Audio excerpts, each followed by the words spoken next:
Oh, I forgot. I'm the host. Right. Got it. Let's do this. Hey, everyone, and welcome to episode... good start. This is going to be fun. Good, because I'm old and don't understand what a SIG is. I'm okay. I had a joke then. So not appropriate. Speaking of riding things, no. The floor is yours, sir. Will the gentleman yield the floor? He will not. Okay, then. Just going to scream at you. No kizzy. Oh, it is me. Oh, look at that. Sorry, I was trying to mute and it didn't work. Talk, discuss, talk. That was incredible. To answer your question, Grant, I'm pretty sure it's 6. Is it? I think so. Okay, cool. Well, yeah. That was official talk. Technical term. Tell me that wasn't good. I need more pay. Phenomenal. All right, let me catch my breath. I love that. Was like crystal clear from the mountaintops. What's the deal? With What's the iPhone's deal? model? And you got to really emphasize that question because no one can answer it. Maybe one day that question will be answered. No.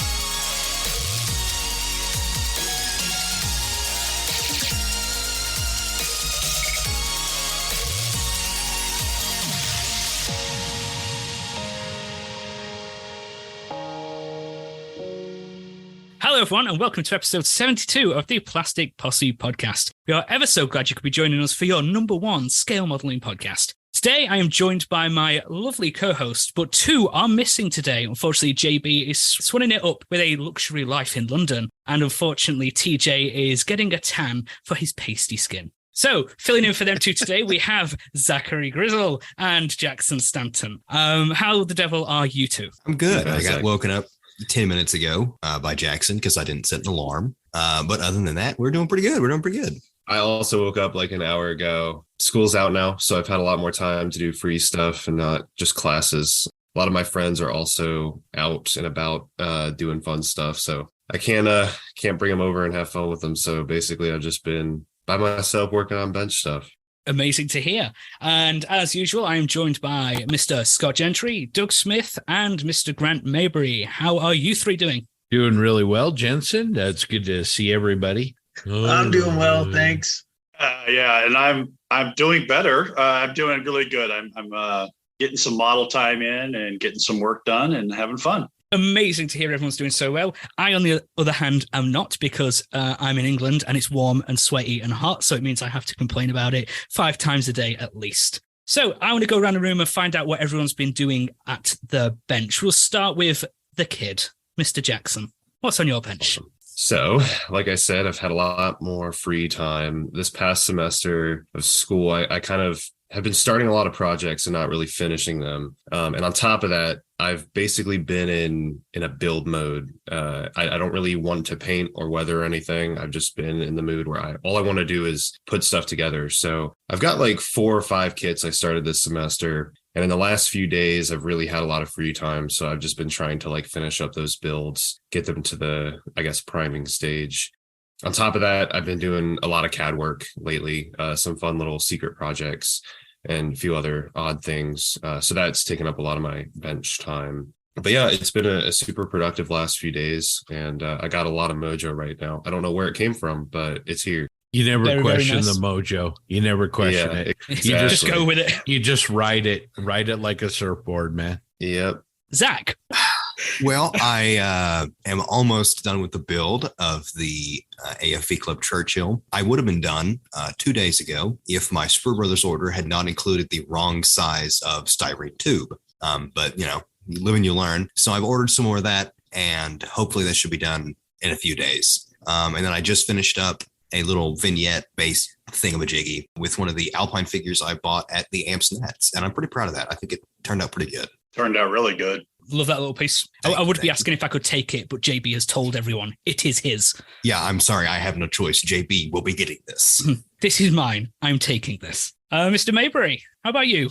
I'm doing good. I have finished up a couple more another figure for Nationals, 148 scale Royal Models British tanker from the desert. I was able to go to a show a couple of weeks, or that's why I wasn't able to make the last recording. I was in San Diego. San Diego IPMS had a show down there. Really great show. Great people.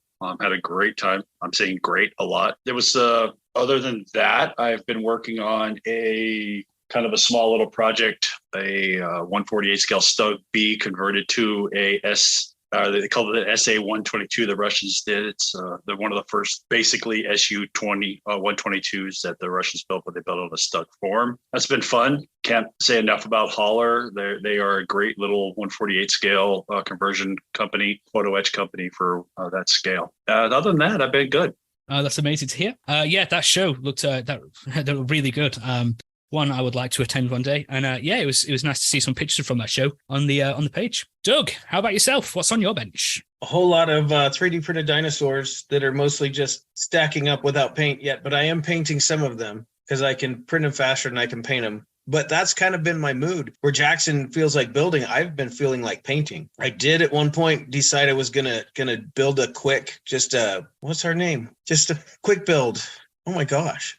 Slammer build. Gosh, I don't know where that got lost. But and I bought, I think it was at Commies last year. I bought a 32nd scale T55, 35th scale, sorry. T55, and the guy that sold it to me said it's only missing the machine gun on the turret. So I grabbed this thing and I went to town until I realized they took the entire sprue that the machine gun was on out, and that included some other parts, like little detail parts. And I was like, can't win on this one. I'm going to have to see if I can get that sprue. You should be able to get that. Yeah, get that. As long as that kit's still in production, they should be able to get it for me. But so that was a little frustrating. But other than that, that's kind of where I'm at. Just when I have time, I'm down here. I should clean up my room. It's a nightmare right now because I just keep adding to it. But yeah, that's me. I really like the painting you've been doing on those dinosaurs, the picture posting. It's really cool patterns and stuff you're putting on them. Thank you. I'm just sitting down without a real plan and just painting. I don't have anything in my mind when I start. I just sit down, have the paints in front of me, have the bust in front of me, and I go. So whatever I feel like doing is what I do. It's kind of an interesting way to approach it, but it's fun. Yeah, it's a good way of doing it. Kind of like not thinking about it. You just go and do it. Yes. Right. I found some of my best modeling's been doing that. Mr. Scott Gentry. How's everybody doing? Amazing. Amazing.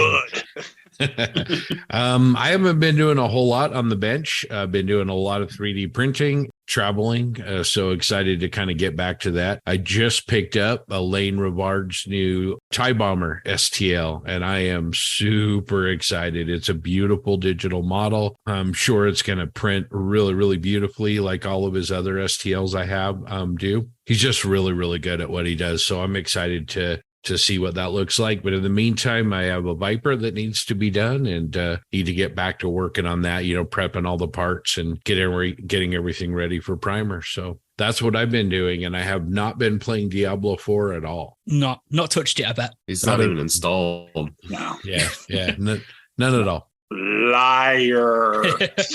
Well, last and certainly least, me, nothing. It's too hot. It's too hot to model. So what I'm doing is downstairs, my mum has a craft room that's like a conservatory sort of thing. I'm just going to start modeling in there because it's so cool in there. I just can't be up here. It's hard being sitting here now. So yeah, I know last episode I said I've not been up to much. This episode, not been up to much. This time I have a reason. It's too warm. So I'm going to be the boring one and say I've done nothing. You remind me of Goldilocks. Like too warm, too cold, not big enough. It's just too difficult. It's just the room feels heavy. If I had a fan, a really simple solution to that, I'd probably be able to actually get this Churchill started. That really needs doing in 40 days. Or if you'd started, I don't know, like 3 months ago when I started saying, you start building that Churchill, it might have helped that too. When the weather was much nicer and I could sit in here and not have problems. Why would I do that? That's just too easy. You remind me of the person on the reels that say, what if I'm really tired. And the person says, if you got 8 hours of sleep, but why would I get 8 hours of sleep? It's just too warm. It's, I'm so hard. My life. International man of excuses. I'm very good at it. Okay. So yeah, that's me. That's a t-shirt. International man of excuses. I'm sorry. That is I'm getting it made. Yeah. It's Hashtag. So I'll roll on to the next one, which is purchases. I might as well start. Nothing. Again, nothing's really caught my eye. Same as last time. I know there's a few models coming out in the future that I really want to get. I really want that 1/35th scale Japanese torpedo bomber that comes with the carrier deck and the bridge. That's going to be immense. But apart from that, I can't really see myself buying anything. I say that and I'll get to Nats and I'm going to have the same issue as last year. So we're going to just move on from that and hopefully it doesn't happen. But we'll go back around the room. I'll start with Scott this time. Any purchases for you? First of all, we've all hired a large man to walk around with Jensen with a yardstick. And every time he goes to buy something, we're going to have that guy hit him with it. No, Jensen, no. That way he doesn't throw international shipping rates out of whack, after Nat's trying to get everything home. As far as purchases, I had a couple of real weird things. First of all, I got some VMS Smart Mud, which is bizarre stuff.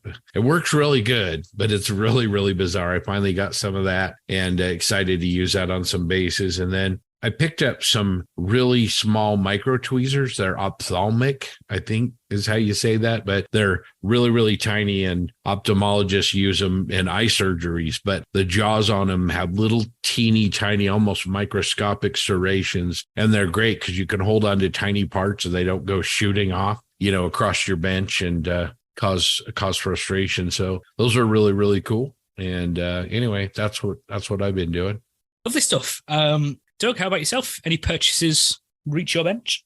No, not at my house. Although we did pay a car off, so maybe next month. Hey, there we are.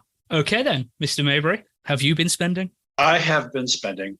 Yeah, I know. It's crazy me. I actually been in a 148 scale kick again. I did a lot of work 148 scale before, but now I'm really back into it again. Tamaya's new stuff. I got the new Tiger in full interior. I cannot remember the name that makes it. Who makes that? I'm sorry. I just picked that one up, which is a beautiful kit. 148 scale full interior is crazy. Is that Suyata or is that the new? I was about to say Suyata. It's Suyata. Company? It's Suyata. Okay. Yeah. I just totally blanked it. I do have their T90 also, which is the beautiful kit also. Other than that, I did pick up some new tools. I picked up I had to get new nippers. I swear to God, I don't know what happens to my nippers, but I probably shouldn't cut metal with them. That would help. So I had new nippers, and I did get a few odds and ends, but I actually was lucky enough to run into a guy on Etsy. My wife pointed it out to me. That was getting rid of his entire collection of evergreen sheets of styrene. So I ended up basically getting 2 complete catalogs from this guy for $150 for holy cow. Yeah, everything. So we're talking every kind of flat sheet thickness. We're talking tubes, squares, everything. 2 complete loads. He was a guy that worked in the business out here. Worked in Hollywood. Was a filming guy, and he had 2 things of them from his buddy, and he sold them to me for $150. So I got 2 full catalogs. Incredible! Yeah. Wow. Unrelated question. What's your address? Area code 00003. Asking for a friend, right? Asking for a friend. Yeah. But that's it. Nice. The evergreen stuff, it's one of those, a begrudge buying it, but always need it. And when you have it, it's like, this is so useful. Yeah, exactly. It's one of those things where I would actually kind of take someone's cutoffs. You get all the different sizes and little, tubes and all that kind of stuff. Sometimes it's just, that's what you need, as Zach knows, that he's. So, that stuff is worth gold to me. Mm-hmm. So Grant, God hands or Tamiya, or what did you get on the nippers? Nippers. I always go with, I've had God hand and I broke them. I'm cutting on a little bit too thick of, I guess, sprue, which is hard to believe, but you can break those things pretty easily. And they are expensive, to say the least. I use Sharp Nose Tamiya, the new ones. That's my brand of my favorite brand. Nice. Mr. Grizz. Hello. So I've been good. I just bought a car, so I've been trying to make sure I don't spend too much on anything else, which has gone reasonably well. Me, Jackson, and TJ just went in and ordered some things direct from VMS. So I think I got some clean slate, some paint retarder, 2 other things I can't remember. Let's see. In my cart for Sprue Brothers, I currently have styrene tube, one of the Lightning Deal T34s, which are probably gone today, but we'll see, and another kit. But it's hard to pass up on a $27 kit like that. It's so hard. A Ryefield Models T34 for $27. I mean, that's a little bit more than you're going to spend at Five Guys. I mean, come on. You probably spend less on that kit than at Five Guys if you get a drink. Exactly. But yeah, other than that, I've been pretty good. My wallet's been happier for it. Really glad you got a new car though. That old car was stressing me out. If it was stressing you out, just imagine me. Okay, Mr. Jackson. What about yourself? I was going to say real quick, I'm also very happy Zach bought a new car, because I remember there was one time he was coming home like from work at the end of the night, and he was like, yeah, my headlights aren't working and I'm driving on these country back roads and, backstate Tennessee, and I can't see anything. And I'm like, you need to get a new car. That's where I draw the line.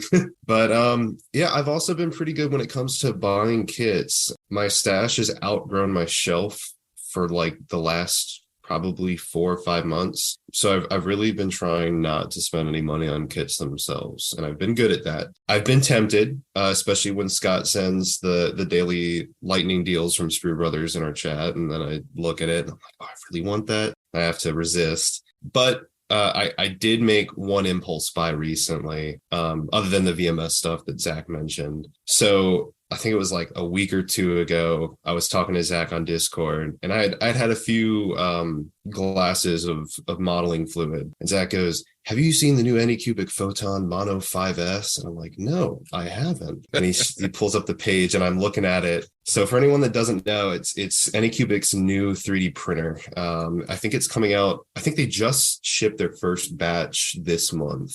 Now, a lot of this might be marketing ploys, but it sounds really, really good on paper. I think it's like $500. It's a 12K printer. What I was really interested in is it's got auto leveling. So it's got sensors that auto level. You never have to level it. Not that that's a big issue with like some of the Mono 4K and stuff, but it's still awesome. It's got like 3 times the print speed of like the normal Mono series. It's got resin detection. So if it detects that you're running out of resin, it'll stop the print and it'll pause it. And so it'll like tell you, hey, you need to refill your resin. It's got print failure detection. So basically it's got like a smart sensor where, and again, might be marketing employee, but apparently it detects like common failures with prints and actually gives you, it says, hey, this is why it failed.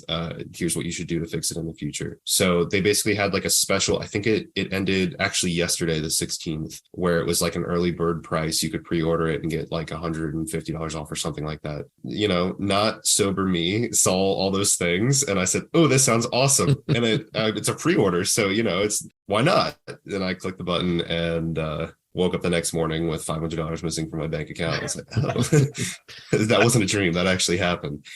Needless to say, I'm excited for it to get here. And I love 3D printing. It's a second hobby. So I'm really excited to mess around with that whenever it gets here. That sounds great. I mean, the auto leveling that tells you what's wrong. That is fantastic. I mean, I'd love to just for tell me that I'm running low on resin, to tell you the truth. I mean, that's great. That sounds fantastic. Yeah. And those are all just benefits on top of it being a 12K printer, which, I'm running a Mono 4K right now. So yeah, that's way more resolution. Exactly. You're at 12K now. Oh man, that's great. I'm excited for you to see it. I bought an M3 Premium and, it's an 8K or whatever, but even less than the resolution. I love these incremental improvements in the manufacturing of the machines and the innovations. That's what's making all the difference for me. I love my M3 Premium over my Mono X 6K, and it isn't the increased resolution, it's everything else. So I'm excited to see what you do with the M5, Jackson. Yeah, me too. Yeah, it sounds like they've added everything that I would want, because everything they've added is the reason I don't like printing. Exactly. Yeah. And like you say, hopefully it's not just on paper. If that all works, that's just faultless, like perfect. Sorry, real quick. I want to go back. I did pre-order the M29 Weasel that is coming out real soon, which I have been crying about for the last 10 years because the old monogram kit that, was probably made before the lower three people on the screen were born. So, that is going to be a great kit, ladies and gentlemen. You need to pre-order one because I will guarantee you those things are going to fly out the door. I'm really excited for that kit. That might be the one that breaks my no kit streak. Yeah, that's going to be a good kick. And with someone like you who can do CAD work, you can add the amphibious stuff to it. I mean, you're gonna have a blast with it. Mm-hmm. Yeah, it's a good job no one's bringing you 7 kits to Nats in it. Yeah, that'll break it either way. Yeah, I didn't buy it. Those were gifts, right? That's true. These are That's gifts, right so it doesn't count. The Triple P is sponsored by Tankcraft, makers of the highly realistic aftermarket 3D printed tank tracks in 1/35 scale. Tankcraft Pro Tracks are as real as it gets. These are not just copies of previously produced model kit parts. These designs are based on real 1-to-1 scale tank track links that Tankcraft has measured and photographed. These designs are then downsized to 1/35 scale, printed, and then test fitted to major brand 1/35 armor kits. Having used these tracks, we can honestly say that these are the highest quality tracks that we've ever used. Super detailed, easy to assemble, with very fine, almost invisible layer lines. Cleanup is minimal and usually not even needed. So go on over to tankcraft.com right now, that's TANKRAFT.com, and get yourself a set of Pro Tracks. While you're there, check out the other cool scale modelling tools that they sell. Your bench will thank you. And just a reminder, Posse fans can get 15% off their first order using the Posse15 code at checkout. That's POSSE 15 at checkout for your discount. Okie dokie then. I think it's time for our first discussion point, and I'm going to hand this over to Jackson because he had a really good idea. So yeah, Jackson, take it away. All right. So we're going to start it with a little lesson in modern Gen Z slang. So there's been a trend on TikTok lately. The term Canon Event has been used, and basically that stemmed from the new Spider-Man movie. I must say I haven't actually seen it yet. I need to. I'm excited for it, but haven't actually gone out and seen it. But essentially, that movie spawned this term Canon Event, and what it means is it's any any event that you had to go through to make you who you are, right? So for Spider-Man, that's him getting bit by the spider or his aunt or uncle dying. Like those are things that had to happen, and they made Spider-Man who Spider-Man is. So a lot of people lately on TikTok have been like, oh, like my kind of event was, I don't know, like meeting this person or, getting into college or like some traumatic thing, right? It's shaped them who they are. So I had the idea. I wanted to ask you all basically, what is your scale modeling Canon event? And I can start because I have, I think, a pretty good example. So maybe it'll help you guys think of your own. So for mine, it was my first AMPS Nat show. So prior to that, it was a very personal hobby. I did it by myself. I talked to a few people, but it wasn't really a social hobby at all. I had gone to a few IPMS shows. A couple months before that, I had gone to our local big show, the Old Dominion Open down in Richmond, and tried to meet TJ. He did not seem too interested in meeting me because he seemed to have a lot going on that day. I think he was doing some posse stuff. So didn't get to talk to him too much. And then that was about it. And then the AMPS Nat show. So at the time, the Sherman group build was going on. And Steve Reed and I had talked a little bit because of that. We had talked online. I'd never met him before, but he had been building that IDF monster moving target. And I'd given him some advice on that. We started hitting it off, and he was like, hey, are you going to AMPS? I said, I am. So I go to AMPS and I meet him. I meet Steve Bunsell. I meet Angel, the guy who runs Microwave Games. I just met a bunch of different people, and I have to give a huge shout out to Steve. He, like any person, he would go and say hey, how you been? Reintroducing himself or catching up with someone. He would always be like, oh, this is my friend Jackson, and introduce me to everyone. I guess because I became so involved at that show, it kind of caught the attention of you guys. You invited me on for the round table, and then everything was history after that. It started this cascading event where I started talking to more people in the community. I started becoming a lot more closer friends with you guys, and it completely shifted the narrative in terms of I guess what my hobby was. It became way more social. I would go to shows to hang out with people as opposed to the show, which is something we've talked about a lot. But the other thing that completely shaped my modeling was developing that close-knit group of friends where I can send pictures of a model I'm working on and say, what does this need? Where do I go? What's my next step? And all of you guys will give advice and all that feedback is something that I didn't have before when it was a personal hobby. And having that feedback now, it's helped me produce some of, I think, my best work. And it's something that's like so crucial to my hobby now. I do not think I would be producing the same quality as work as I am now if I didn't have that group of friends that could kind of help me. Because, you know, multiple eyes are better than one. Like I look at my model and I'm like, I have no idea where to go, and I'll send it to you guys and you'll be like, oh, like you need a sepia pin wash or something. I'm like, all right, cool. And I'll try it. And that's the missing part, and that helps me figure out what I need to do next. So I would say that was my Canon event, going to that AMP show and all the things that followed from that, just the domino effect of becoming more social. It completely changed my hobby. So yeah, that was great. I guess I'll go next. This is a great question. I when you posted this, I started thinking back, and you know, we can always say, oh, you know, the Canon event was my dad showing me the hobby for the first time, or, you know, like you said, a show or something like that. And I'm going to say something, and the reason I'm going to say this is kind of weird, but the biggest canonizing event for me for this hobby, I think, would have to be COVID. Being locked down for a year or and change had a massive effect on my hobby, my mental state, and all of that. Because before that, I was doing stuff. I was going to nationals and I was meeting people. I knew JB and this, that, and the other thing. But it wasn't until I was forced more into this realm that we're in right now through COVID that I was able to grow my skills, because I was like you said, Jackson, is that you had people that were looking at your stuff and saying, hey, yeah, you need this. I didn't have that as much before. I had it with friends in person, but I didn't have it as much as a worldwide helping block. I didn't really talk to modelers in England or Australia or anything like that until COVID. And then I started meeting these people online, and we started talking, and we would go to these smaller groups and talk and show each other's work and send photos back and forth. And that grew my understanding of how to weather, grew my understanding of how to paint figures, flesh tones especially. You know, that really, it's hard. It's you know, a pandemic is kind of weird to say about, you know, that helped you the most, but it did. It really, really did. It forced me, you know, being in my 50s, it forced me into the internet a little bit more. It forced me into this new realm of, you know, Instagram and Twitter and these other things. And it was one of those things that just helped me grow so much, because I was forced into this interaction that I was not used to. You know, if it wasn't for COVID, I would have never met Scott. I would have never met Jensen, and I would never met anybody else. I would have never met the posse. I would have listened and stuff like that. But you know, it was COVID that brought me all together with you guys. So I would say that would be my event. Yeah, that's awesome. It seems like that's a common thing in the hobby is people becoming more social and stuff, and all the benefits that come from it. Jensen, I'd like to hear what your Canon event was, if you've thought of any. Yeah, I have. I probably, it might sound a little self-indulgent, but hear me out.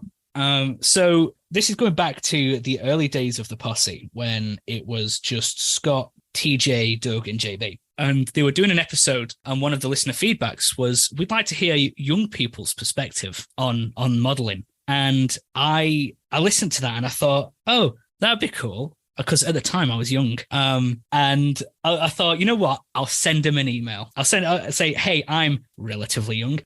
I can kind of maybe give you an insight into how I see it, because I've been doing it since like 2015, nearly 10 years. And I'd like to think I know a little bit about it. So I sent an email, not really expecting to get much from it, like just maybe some feedback. And then a very short time later, I got a message from Scott saying, hey, would you like to come on and be a guest? And I was like, whoa, yes, I would. And then from that, it kind of all snowballed on my involvement with the actual community. And then next thing you know, I'm being asked, would you like to be a host? And this was after the IPMS Vegas show. And I watched all that go on. And that was my first real look at what the US shows had to offer. Because before that, I never really knew. And then it just snowballed dramatically into this huge involvement in this amazing community, meeting all these amazing people. Everyone I know now is from me sending one email and being invited onto the podcast to talk to these incredible people. Yeah, it's kind of still strange to think about that. It's odd, because usually I'm kind of one who's scared to reach out I kind of just sit back and wait for things to happen, and it's no way to be. It's like, now, if you want something to just go and get it done, make a move. Definitely something I'm learning from Jackson. He's a go-getter. Yeah, I was like, you know what? Send an email. And I did. And probably the best thing I ever did. And here we are. I'm a host on this amazing podcast, and I'm friends with the greatest people on the planet. What more could I want? Oh, yeah, and I get to build models now and again. What's ironic about that, Jensen, is, you're one of the main reasons, like we've talked about, why I had the idea and called Doug and TJ up to start the posse, because of the the scale model shed. And we've gotten into that in the past. I won't beat that dead horse, but I'm gonna go next since I'm already rambling. I'm gonna call my Canon moments. It's Doug's fault. Too many years ago to admit to, decades, I met this guy that shared my passion, but was ahead of me in a lot of ways. I mean, he actually had an Iwata airbrush. He actually had a silent air compressor. I was still using that Slummin Testers, can that you shake up and put in the bowl of hot water and pray that you've got enough air in it to finish your paint job with, with Doug's help and his knowledge, I was able to actually kind of take the hobby from something I was very amateurish with and actually see a different side of it. And, when it came time in 2020, I just had this idea and I just kept coming back to it of doing the posse. The first person I thought of was Doug, and called him, and he thought I was crazy, but he's a good enough friend that he was willing to lend a hand. And then we called TJ, and the rest is history. So like you guys have said, the idea of starting this audio podcast about a visual medium seemed daft. I mean, that's a Jensen word, right? Just completely silly, but it works. And I think it works because we focus on friendship and making the hobby more social. And I wouldn't, be friends and know any of you guys and all the great things we've done. I wouldn't be a member of IPMS. I wasn't for a long time. All of that is because of the community, our great listeners, our amazing partners. It's awesome. It's like we have the biggest bunch of friends that share a passion, literally, thousands of them. And it's been incredible. So yeah, that's my answer. It's Doug's fault. That's awesome. Can I throw it right back? Because it's Scott's fault. There you go. But I'm not ashamed of my age here, guys. It was April of 1994. I took a job with a company that was an aerospace supplier. And I mean, I was helping in production, like just a production guy. And I got into shipping. And when I was shipping, I had to get paperwork signed sometimes. And sometimes I'd have to go into the quality department. And that was Scott. And he had a couple of airplanes sitting out on, I don't even remember. I think there was a MiG-29 on sticks, probably a 144 scale. It was teeny. And I started talking to him about it. And that was later in the year, probably in the fall. And the rest is history. After that, we started getting together to build. And we started going to the show, the Gathering up in Ogden, Utah, which was our local show for a long time. And and I learned a ton from Scott. He may say I taught him something, but I've learned more from him than he's ever learned from me. Yeah, man, that was almost 30. It'll be 30 years ago next year. So long time. Why are you shaking your head, Scott? 30 years. Damn. Yeah, so we're at least 30 years old. And Zach, how old are you? 22. Yeah, that puts it all in perspective. All right, Zach, how about you go? What's your Canon event? So kind of similar to yours in a way. I think mine is definitely becoming more involved in the community, especially surrounding the podcast, because like you were saying, it was definitely this is my hobby. This is what I do by myself in the basement, and what I'd done that for 10 years or whatever it was. So moving from that to now having an incredible group of amazing friends, not only just within the podcast, within the community that it's created, and all of these amazing things that it's allowed me to do has totally changed, I think, my hobby, how I do it, what I do, and everything about it forever, completely. It's led me to paint things more. It's led me to paint things better. It's led me to try totally new subjects I would have never touched before. Like, you would have never seen a Mac on my build until TJ and JB got into a buying war over them. So yeah, I think that has been the thing that has changed my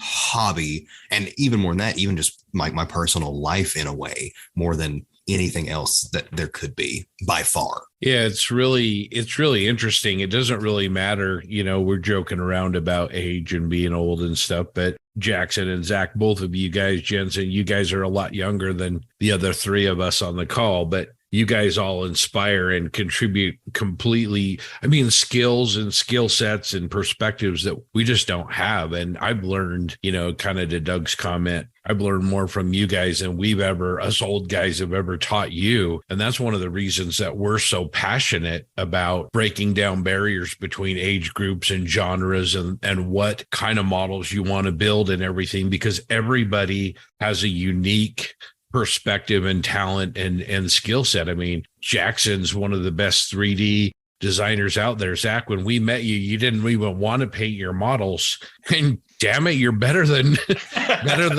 I'll ever be. I mean, it's amazing how much we contribute to each other. If that's just a sanity check, if that's just a different perspective, Jensen, we've talked about, that Ford Model T ambulance. It just had a huge impact on me. That build was important. Doug's 1/144 scale Millennium Falcon that he made a couple of years back, or it's probably a decade now. I don't know, but and Grant, your work, and it's amazing what this the power of this online collaboration and getting to meet people, because everybody contributes to you. This is my view, but everybody contributes to me. Right. I'm a better modeler and a better person because of all of you guys. And that sounds maybe corny and cheesy, but it's absolutely true. Yeah. Would any of us be the modelers that we are without a TJ or a JB or, any of the rest of us? I don't think so. No, I agree 100%. And you know what I find really interesting about this topic, and Jackson, this is a fantastic, discussion point, is that all of us said it's the community. It's what we are now. Before, you never would have had this. The community was so small in our own little individual worlds that it was not there. But the community, it's not the models. It's not a certain model that changed you. It wasn't this, that, or the other thing about an individual. It's the community. And Scott's right. I've learned so much from, Jensen, just looking at his work, and his SAF figure standing on the bridge is, to me, still one of your best, if not your best build, in my opinion. Jackson, your work is phenomenal. What you can do with the U.S. vehicle is unbelievable.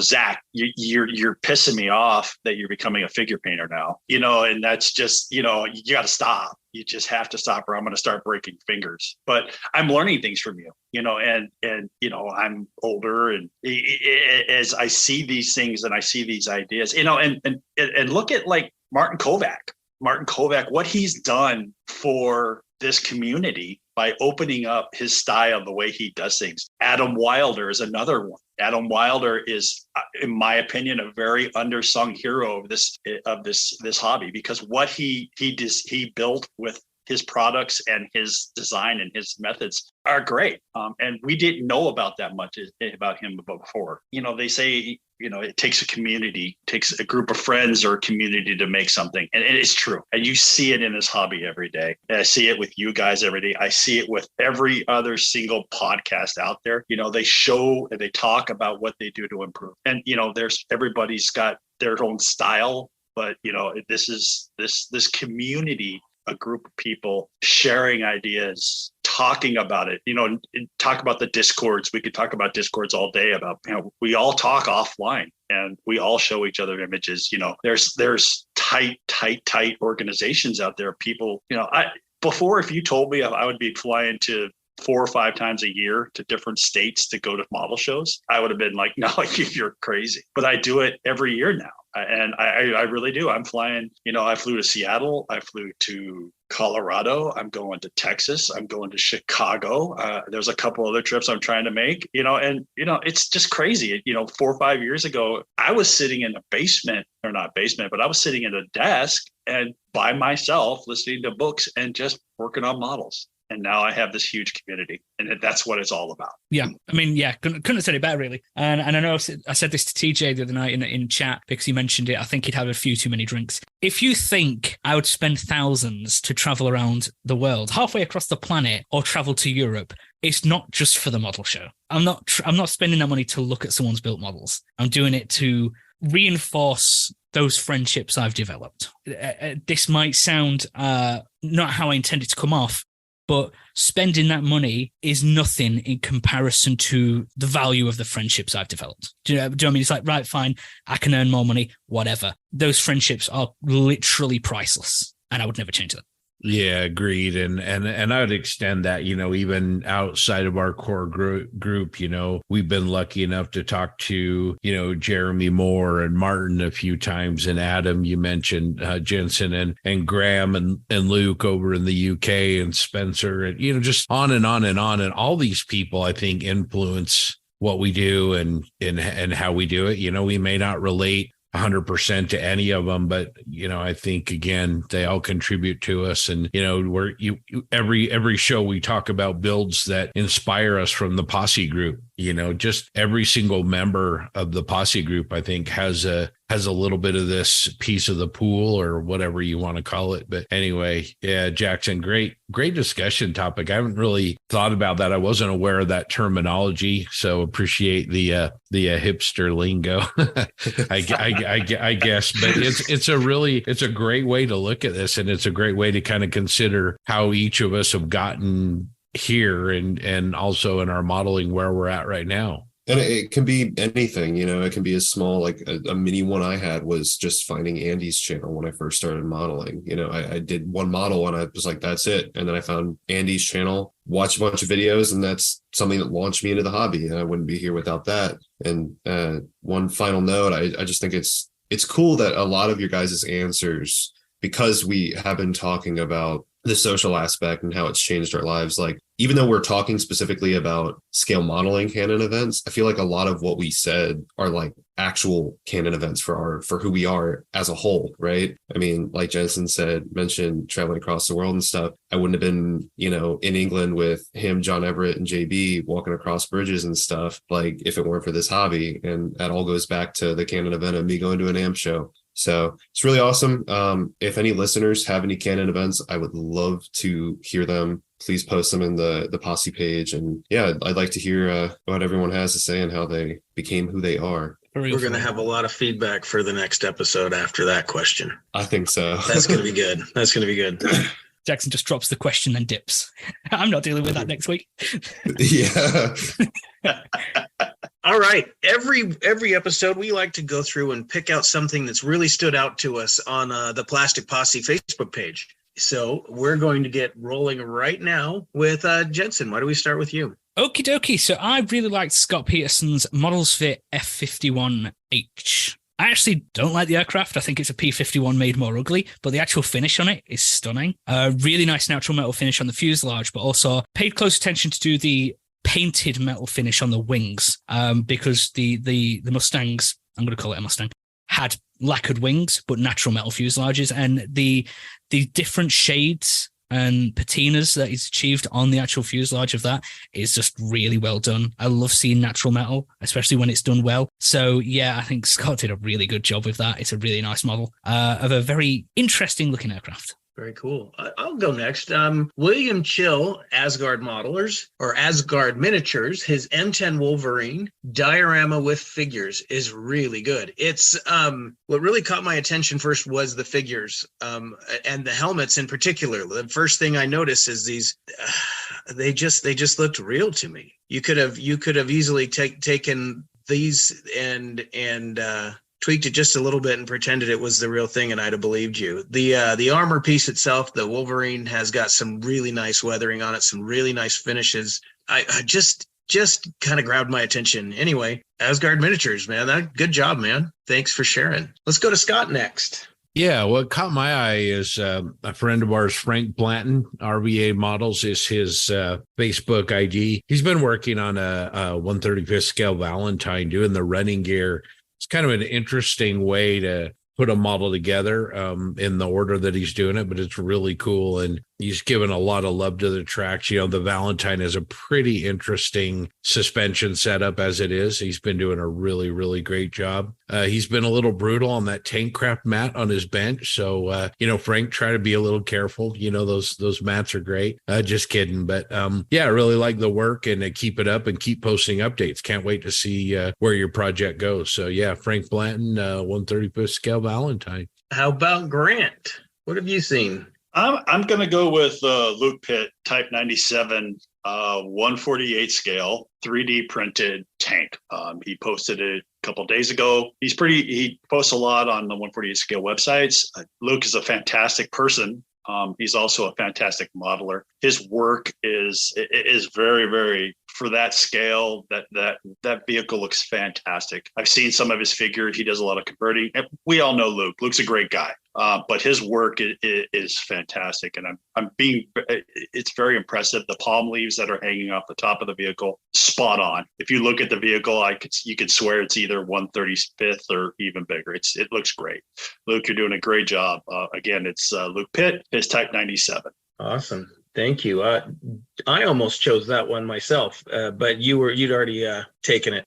Jackson, what have you seen that you like? So I saw Stuart D. McClellan. He did a new spotter. I posted it to the Posse page and a bunch of the Mac pages. He basically did the new spotter on one base, and he did the little figure of the boy Eddie on another one. The camo scheme on that really struck me. I don't recall if he mentioned in any of his posts if he had airbrushed it or brush painted, but he basically did this like two-tone with yellow accents, and then he did these hard edges, and it reminds me a lot of like a spider almost.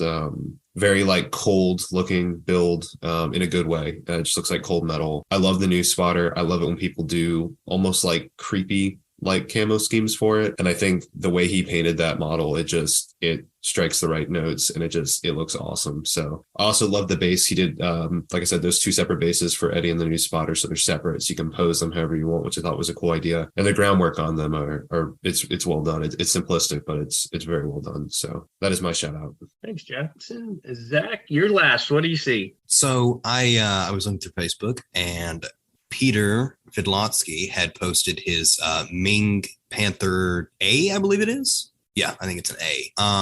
And me and Peter have been in a self-depreciation war for like 2 years now. Every time one of us posts, the other one goes, "Oh, you're better than me." It's what you do. But I have always admired his photo etch work because I like photo etch. And he just does such clean work with it. It's amazing. And he's finally stopped working on a plane and gotten back to armor, which is always what we like to see. Don't be like TJ. But it's a really nice looking model, and I know he's going to do an incredible job once he finishes this build and paint it into something just masterful. Seeing his Sherman at Nats last year was mind blowing, because you think it looks good in pictures, and then you see it and you're like, oh, okay, all right. This is just amazing. Very nice. TJ's going to get you. Good. Get got. Yeah, I want to get got. Get gotten. All right, let's talk about upcoming shows and events, Scott. Yeah, thanks, Doug. Man, we've got a full calendar, so I'm going to try and go through these kind of quick. Obviously, we have the IPMS Nationals in San Marcos, Texas. That's August 2nd through the 5th. Saturday, August 19th, we have the Best of the West in IPMS Las Vegas, along with a whole bunch of other model clubs down there. It's August 19th at the Orleans Hotel and Casino, obviously in Las Vegas, Nevada. We have the Boise IPMS Fall Show, September 9th. Contact for that is Brian Geiger. He's modeler63 at yahoo.com, and you can reserve a table or sponsor a category at that show. I'm going to try and make it up to that one myself. It's only about 5 hours north of me. So details are at ipmsboise.org, .fallshow.html. We have the Central Arkansas Scale Modelers 22nd Annual Show, September 29th and 30th at the Jacksonville Community Center. And that's going to be an awesome show. You have seminars by Jim Rice, our very own Ken Childress, and also Rusty Nail, who is supposed to be an incredible painter. I haven't seen his work, but I hear he's amazing. We have IPMS Orange Con, a show that Grant knows something about. That's in Buena Park, California on October 1st. We have PAXCon 2023, aka Geek Fest. That's at the Hollywood Volunteer Fire Department in Hollywood, Maryland. And that's October 7th. If you're in that area, support that show. It's their inaugural show. They want to do it every other year, and they could use your support. Tables and categories are still available on that, I believe. We have Vancouver, IPMS Vancouver Ball Show. That'll be held at the Bonsor Recreation Complex in Burnaby, British Columbia, and that's October 7th. And so if you're in the Pacific Northwest, and go give that one a shout. We have, of course, the one and only Scale Model Challenge in Eindhoven, October 14th and 15th. Some of us will be there. We have MMSI at the Chicago Marriott in Schaumburg, an unbelievable model figure show and art show. Just terrific. Grant and I will be there October 20th and 21st. And we also have the one, the only Scale Model World Show at Telford in the UK. That's November 11th and 12th. So, pretty full calendar. Please, if you're in any of these areas, go support it. You will have a great, great time. You'll be inspired. You'll meet some good people. Give it a try. And I've got one thing I want to, plug, if you don't mind, Scott. A few of you guys know that I volunteer at a local museum in Virginia. It's the Americans in Wartime Experience. We are a private collection of over 50 running vehicles, historic vehicles. And every year we do an open house. So this year it's August 26th through the 27th from 10 a.m. to 4 p.m. It is in Nokesville, Virginia. If you are anywhere close to Northern Virginia, I strongly recommend coming out. We run the vehicles around the track. We have them all out in the fields where you can go up and touch them. We do a flamethrower demonstration. We do a reenactment where we fire the main gun on a Sherman. It's an awesome time. There's a lot of scale modelers that go there. My local AMPS chapter will have a table there. There's also, I think, 2 other Virginia chapters that will be there, like Frank Blanton's chapter and I think one other. Pete Colclough is going to be there. Like it's a huge kind of like scale modeling convergent zone every year. So you will not find any shortage of scale modelers there, but still you got tanks, you got everything, food trucks. It's an awesome time. It's a free event, but donations are heavily encouraged. They help us keep the vehicles running. So strongly recommend coming out if you can make the drive. August 26th and 27th. Where again? That is in Nokesville, Virginia. You can find our website. It's americansinwartime.org, and you can find all the information there. Also, a quick question, Jackson. Can we can we donate on that website if we can't? We're nowhere in the area, but we want to help out. Yes. Okay. You can indeed. We do have a donate section. All right. Great. The Triple P Mac Group Build is sponsored by Bases by Bill. Bases by Bill specializes in making beautifully crafted wooden custom display solutions for scale models. Built by modelers for modelers, these premium quality display cases and innovative base designs are available for just about any model and size. Their custom size display bases ranging from 4 to 30 inches provide the perfect foundation for dioramas and vignettes. And remember, if you don't see what you need, just ask. Chances are they can customize the perfect solution for you. Check out basesbybill.com and see their new custom display products for busts and figures. Use the code POSSE15 at checkout to apply a 15% listener discount to your order. Bases by Bill for all your model display needs. Okay, it's time to take a look at the Mac Group Build update for the upcoming show at San Marco, the big NATS show. So, Grant, how's the page doing? Any updates? It looks great. I'm sitting in for TJ today, so I'm trying to look all sexy and manly. So I want to talk about a few of them builds. First of all, I want to say thank you to everybody who is building, even if I don't mention your name or I don't. The page is taking off. It's great. Can't wait to see everything in San Marcos. First, Scott Hall, Nutcracker. What can you say? It's a Nutcracker, man. It's a great kit. It's a great build he's doing. I really, really think his work is good, and I'm really enjoying it. Then we go to Jeremy Moore. Yes, the Jeremy Moore. The Mark 44 is underway, and that's Jeremy is great, cover boy and everything. So I really think that, and I appreciate him joining in with us. It's a great build. Then Young finishes Horse and Pilot. If I probably pronounced that wrong, but I've only been building Mach-K since 2005. So, but I can't say last names anyway, so don't worry about it. His work has been fantastic. The pilot looks great. I would want to say that too. Sometimes with Mach-K, it's the peripheral items that really sell it, like the paint that Jackson talked about on things. So I really think his pilot really sells this aircraft. So just really, really good. Let's go down to Greg James, getting some paint on his Groshand. Another vehicle, another great build. God, so many. There is. I mean, the people, what they're doing is fantastic, and we'd love to see it every day. Joel Munson's Raccoon. Nice, very, very nice. I don't know what to say. I keep on saying the same words, but the work they're doing, these people it's great. And we can't say enough about Mr. Cliff Herring, Mr. Capital # Easter egg # what's that 3 on the back for? Only a few of us know. Mr. Mach-K himself, his work. Everything from the Yeehaw on the front armor plate to the I can't remember what the cake is that JB makes for us all the time. Funfetti. Funfetti, there you go. Sorry. Wow, I forgot Funfetti. That's sad. So Funfetti marks, you see the names, you see things here and there. Look at the serial numbers. Closely at the serial numbers.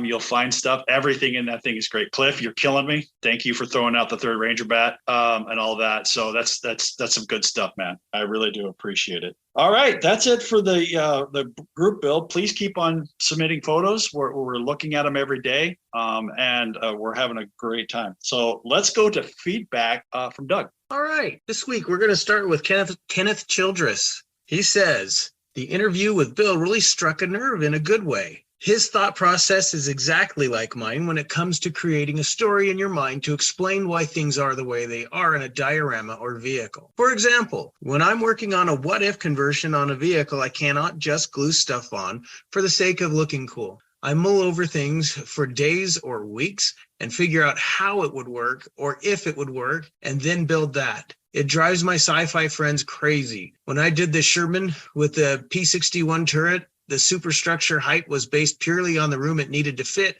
an actual P-61 turret and all its components. I was thrilled to hear Bill describe an often chaotic thought process in such a clear way. Bob Bear, the voice of Bob, responded to that, saying the passion of Bill Huffman comes screaming out of the speakers. It's impossible to listen to him without talk about his modeling journey and not want to sit at the bench now. I also was a latchkey kid from grade school. Trouble? Oh yeah. Frank Blanton says, greetings, posse. I enjoyed listening to episode 71. Good to have Jensen back. Glad to hear about the new AMPS chapters formed recently by TJ and Scott. As a member of AMPS since 1998, I have judged, been a table captain, and at times ACJ. What is ACJ? Armor check judge. Yeah. Okay. And I am happy that the organization is growing. The interview with Bill Huffman was particularly interesting as my modeling career mirrors his. Also, a fellow latchkey child, it was up to our imagination to occupy and entertain ourselves, and for me, modeling filled that space. I, too, am incredibly critical of my builds and striving to be better. I echo Doug's statement about modeling what people grow up. I grew up listening to my father's stories about serving in Europe in World War II, so naturally I modeled subjects from that conflict. Then later, when Star Wars hit in 1977, modeling doors opened to the world of sci-fi modeling. What a journey. I hope Bill and all the posse members listen and have an enjoyable journey. Thank you, Frank.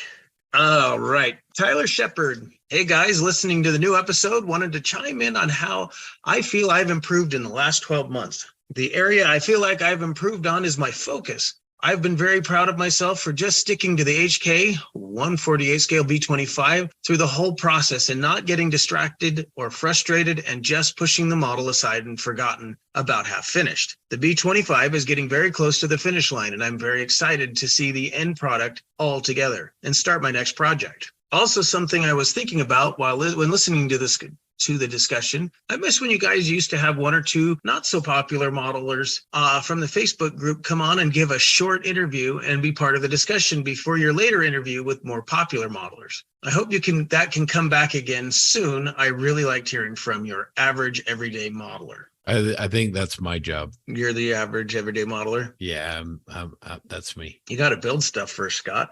Cap. You got to stop just printing. Oh, damn.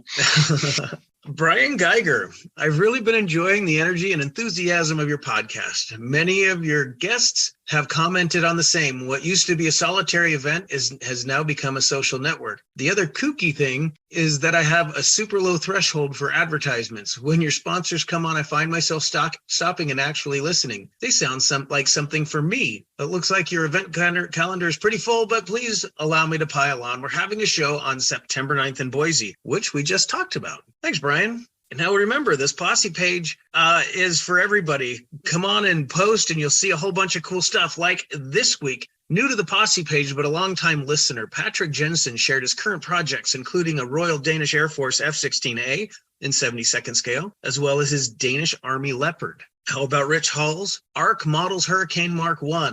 Lots of build issues he had on it. He started it as a mule, but he finished it as a jewel. It's beautiful.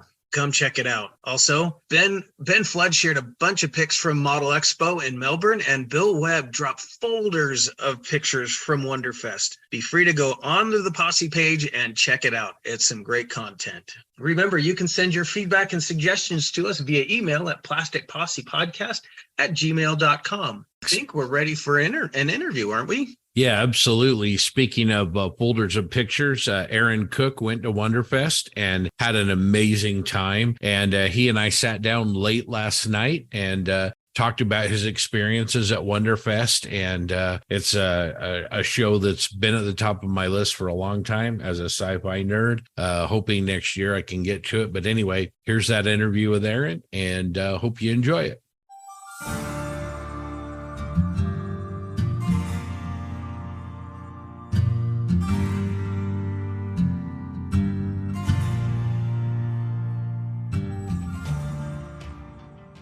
All right. Welcome in, everybody. We are joined tonight by a good friend of the Posse, good friend of mine, Mr. Aaron Kuck. You've heard him before on the show. Aaron, how have you been? Been great. Glad to be back. Thanks for having me. So just got back from Wonderfest 2023 in Louisville, Kentucky a week ago. So kind of in that post-convention glow, I guess you can say, from that. So it's been a good time.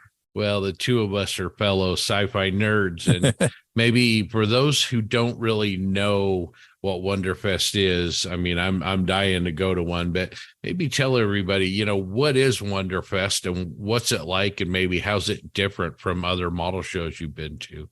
Sure, yeah, and this is my first Wonderfest, so I've heard about it in the past, and have, for one reason or another, just never made it, which is kind of sad because I've got a sister who lives just about 40 minutes down from the convention site. So I've got a ready-made hotel room there for free.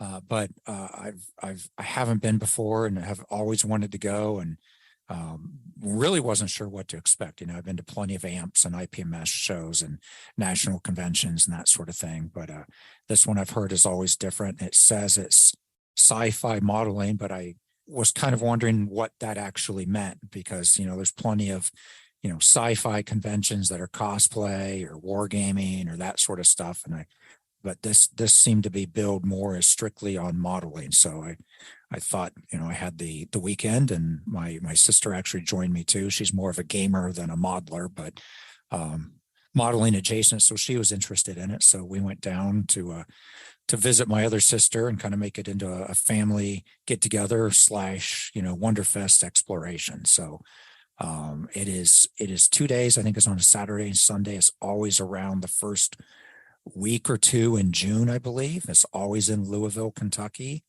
It's touted, I think, as the largest sci-fi, fantasy, and horror modeling show. So you're not going to find any ME 109s or T-34s at the show. You're going to find Star Trek and Star Wars, Machine and Krieger, maybe Freddy Krieger, because the horror, King Kong, Godzilla.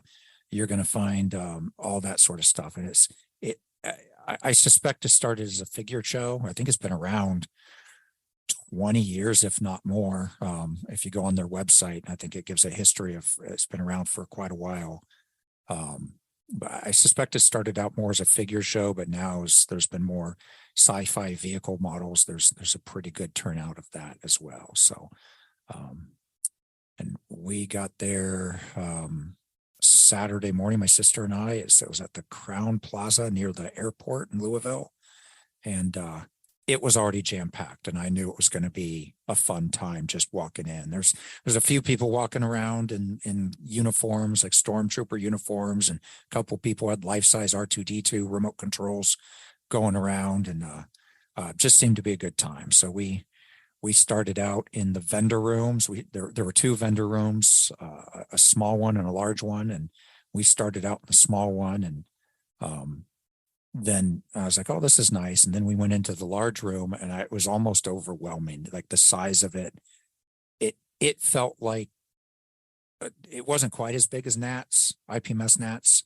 but it was pretty darn close. And to think that it was all sci-fi related, whereas if you go to your average IPMS show, you might find one table's worth of sci-fi in there, or fantasy or horror, but here it was all that. So it was a lot to take in. It was really crowded. They had a great turnout. So yeah, we spent probably 2 hours at least walking around the vendor rooms, and they were an interesting mix. It was a little bit different than your typical model show. It was probably, I don't know, probably 60-70% models, but then there was a good amount of like people who had comic books, or if every town seems to have one of these like nostalgic toy stores where you walk in and they have a bunch of like Star Wars figures and vehicles in the box from the 70s and all that sort of stuff. There's a good amount of that there too. So it wasn't just about the models. There's a little bit of the nostalgia and toys that were there. And then they had some actors and model makers from famous films there signing books and autographs and all that as well. So I'll have to be honest, I really didn't seek them out. That isn't my thing. I'm more into the models, but if you want, I think her name was Holly from Land of the Lost, the little blonde girl that was probably like 8 years old in Land of the Lost. She's not 8 anymore, but she's there still blonde and smiling, taking her picture with everyone. And the Slee Stacks were the bad guys in that show, so you could get your picture taken if that was your thing. So, but man, if you want obscure sci-fi or fantasy or horror resin stuff, or obscure Bandai stuff that looks like it's mostly just domestic Japanese market type stuff, this is your place to go. So it was full of all sorts of cool stuff to look at and buy all through the vendor rooms. So it was a good time. So, man, it sounds like a dream for a sci-fi guy, Yeah, I know. I remember I think I IM'd you somewhere along the way. I'm like, Scott, you've got to get here. You of all people need to get to this show. So it is definitely good, and it's a good mix. Like if you're into the Star Wars, you're into Star Trek, you're into Machine Krieger. There wasn't as much Machine Krieger there as I honestly thought there'd be, but still more than you're going to see at any average show.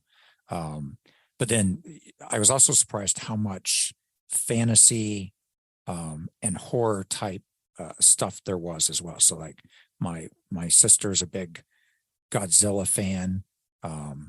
She actually has a painting of Godzilla over her couch, which is really funny to look at, because at first you just think it's a normal painting, and then all of a sudden you're like, well, wait a minute, there's Godzilla standing in the middle of the water. And she was really excited because she found a lot of really nice Godzilla models throughout the show. So there's stuff like King Kong, or all that sort of stuff. Or if you're into that like 60s and 70s, Creature from the Black Lagoon, and like I said, we talked about Land of the Lost, all these shows that you grew up with, like you're going to find some resin there that probably depicts the characters in the shows you want to see. So I noticed there seemed to be quite a few like dinosaurs as well. Dinosaurs as well. Yep. Thank you. You're right. That was a big thing as well. There are actually a couple of vendors there that did nothing but sell, really detailed resin dinosaurs. So, and they were represented well in the contest room. So yeah, dinosaurs were another thing. Yeah, really anything anything that's not typically well represented at a mainstream model show, this is the place that it's welcomed and embraced. So I want to circle back around. You mentioned earlier, and certainly from the photos you sent me and that you posted, this was a crowded show. This was not a lightly attended show. It looks like for at least a lot of the show, it was elbow to elbow, bumper to bumper in those rooms. Yeah, it was incredibly crowded. It was the vendor room was a little challenging to get through and see things.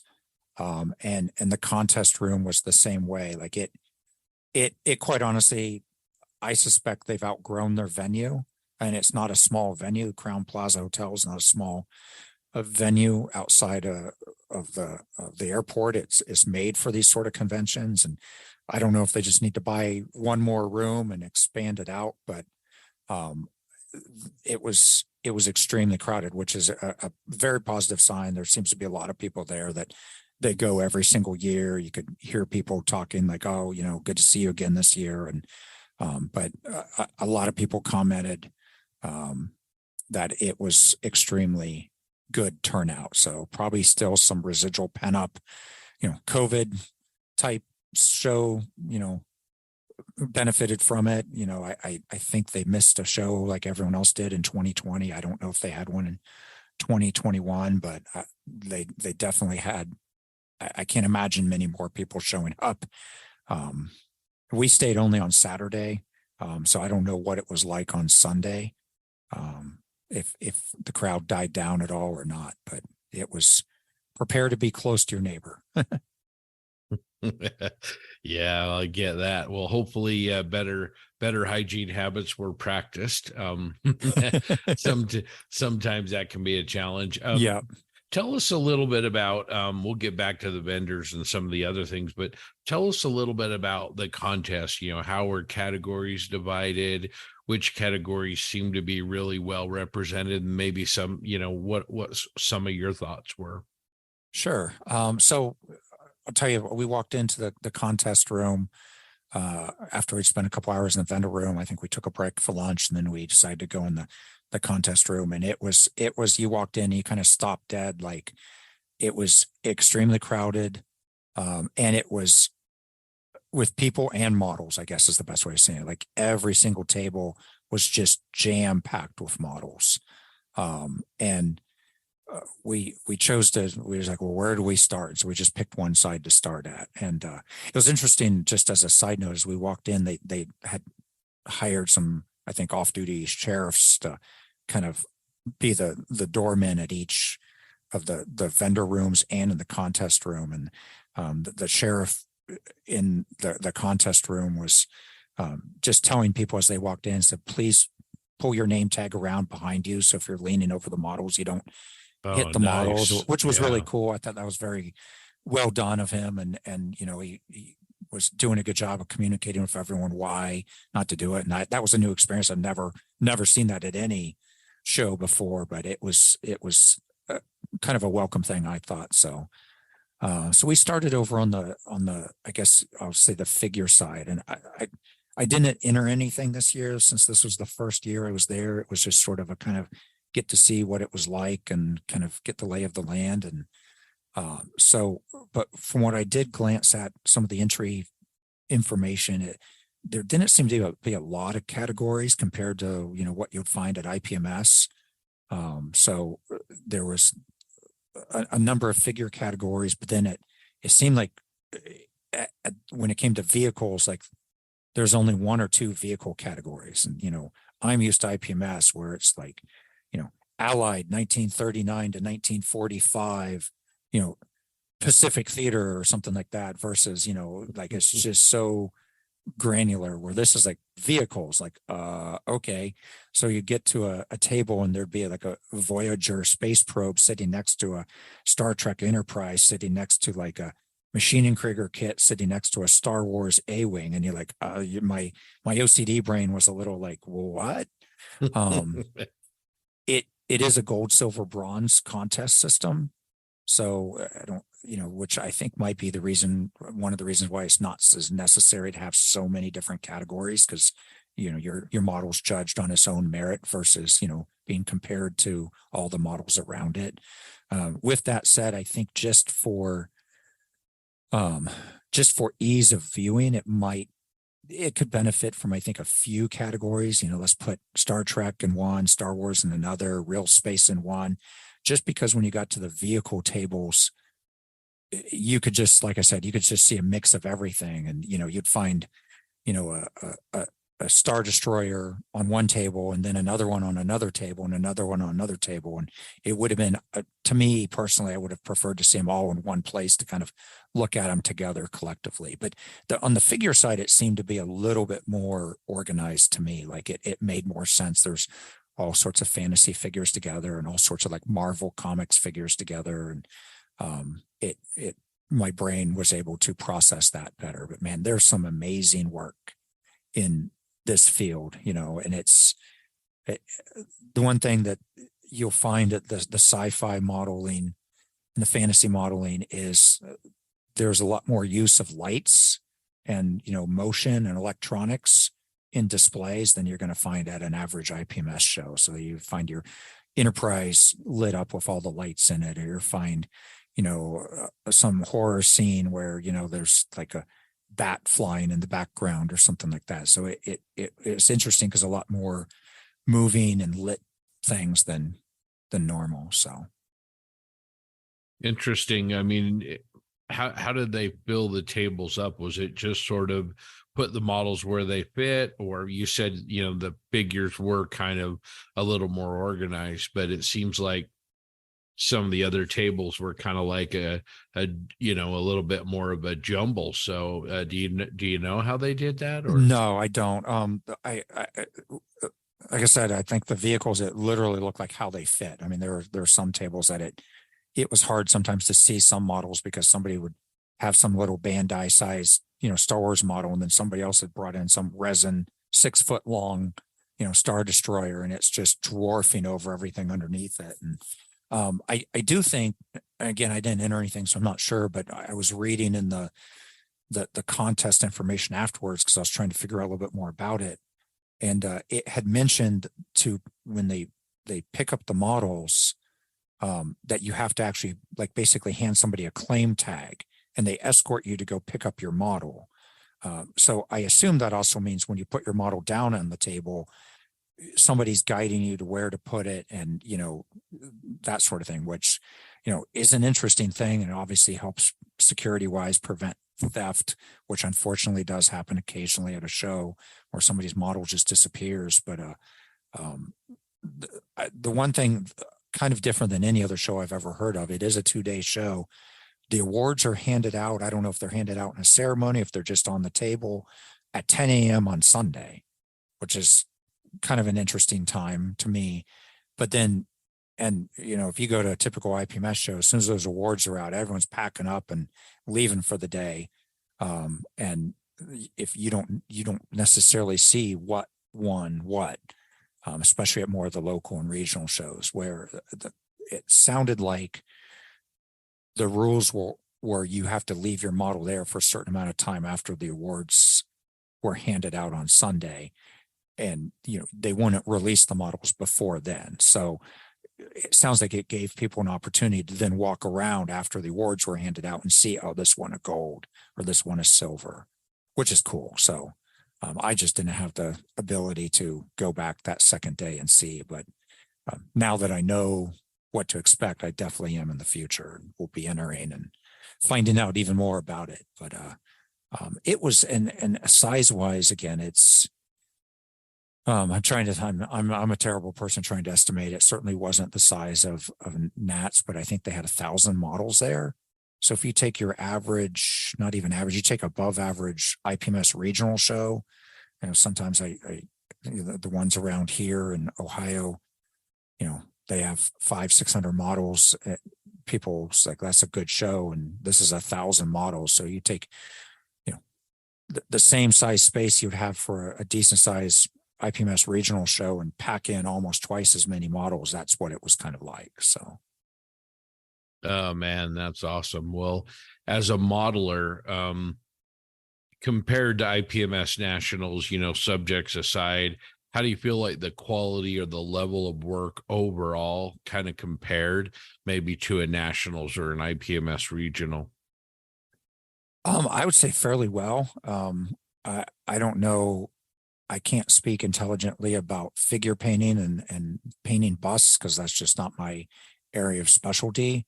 But from what I mean, they seem very impressive to me, and it's the subject matter lends itself to just different sort of painting than I think you're used to at an average show where you've got a bust of a military figure. You've got all sorts of different colors, with like a monster with greens and purples and blending together, or a ghost or a ghoul with making them look like something coming up out of the earth. So there's, to me, a lot different techniques than I'm used to seeing, even down to figures that look like they had actual fur coats on them, stuff like that. So just different stuff on the vehicle side, which I think I'm a little bit more familiar with. Like there's definitely a lot of impressive builds on the table and stuff that like sci-fi modelers like to go big. Like the amount of like 2 to 3 foot long Star Destroyers or Starship Enterprises or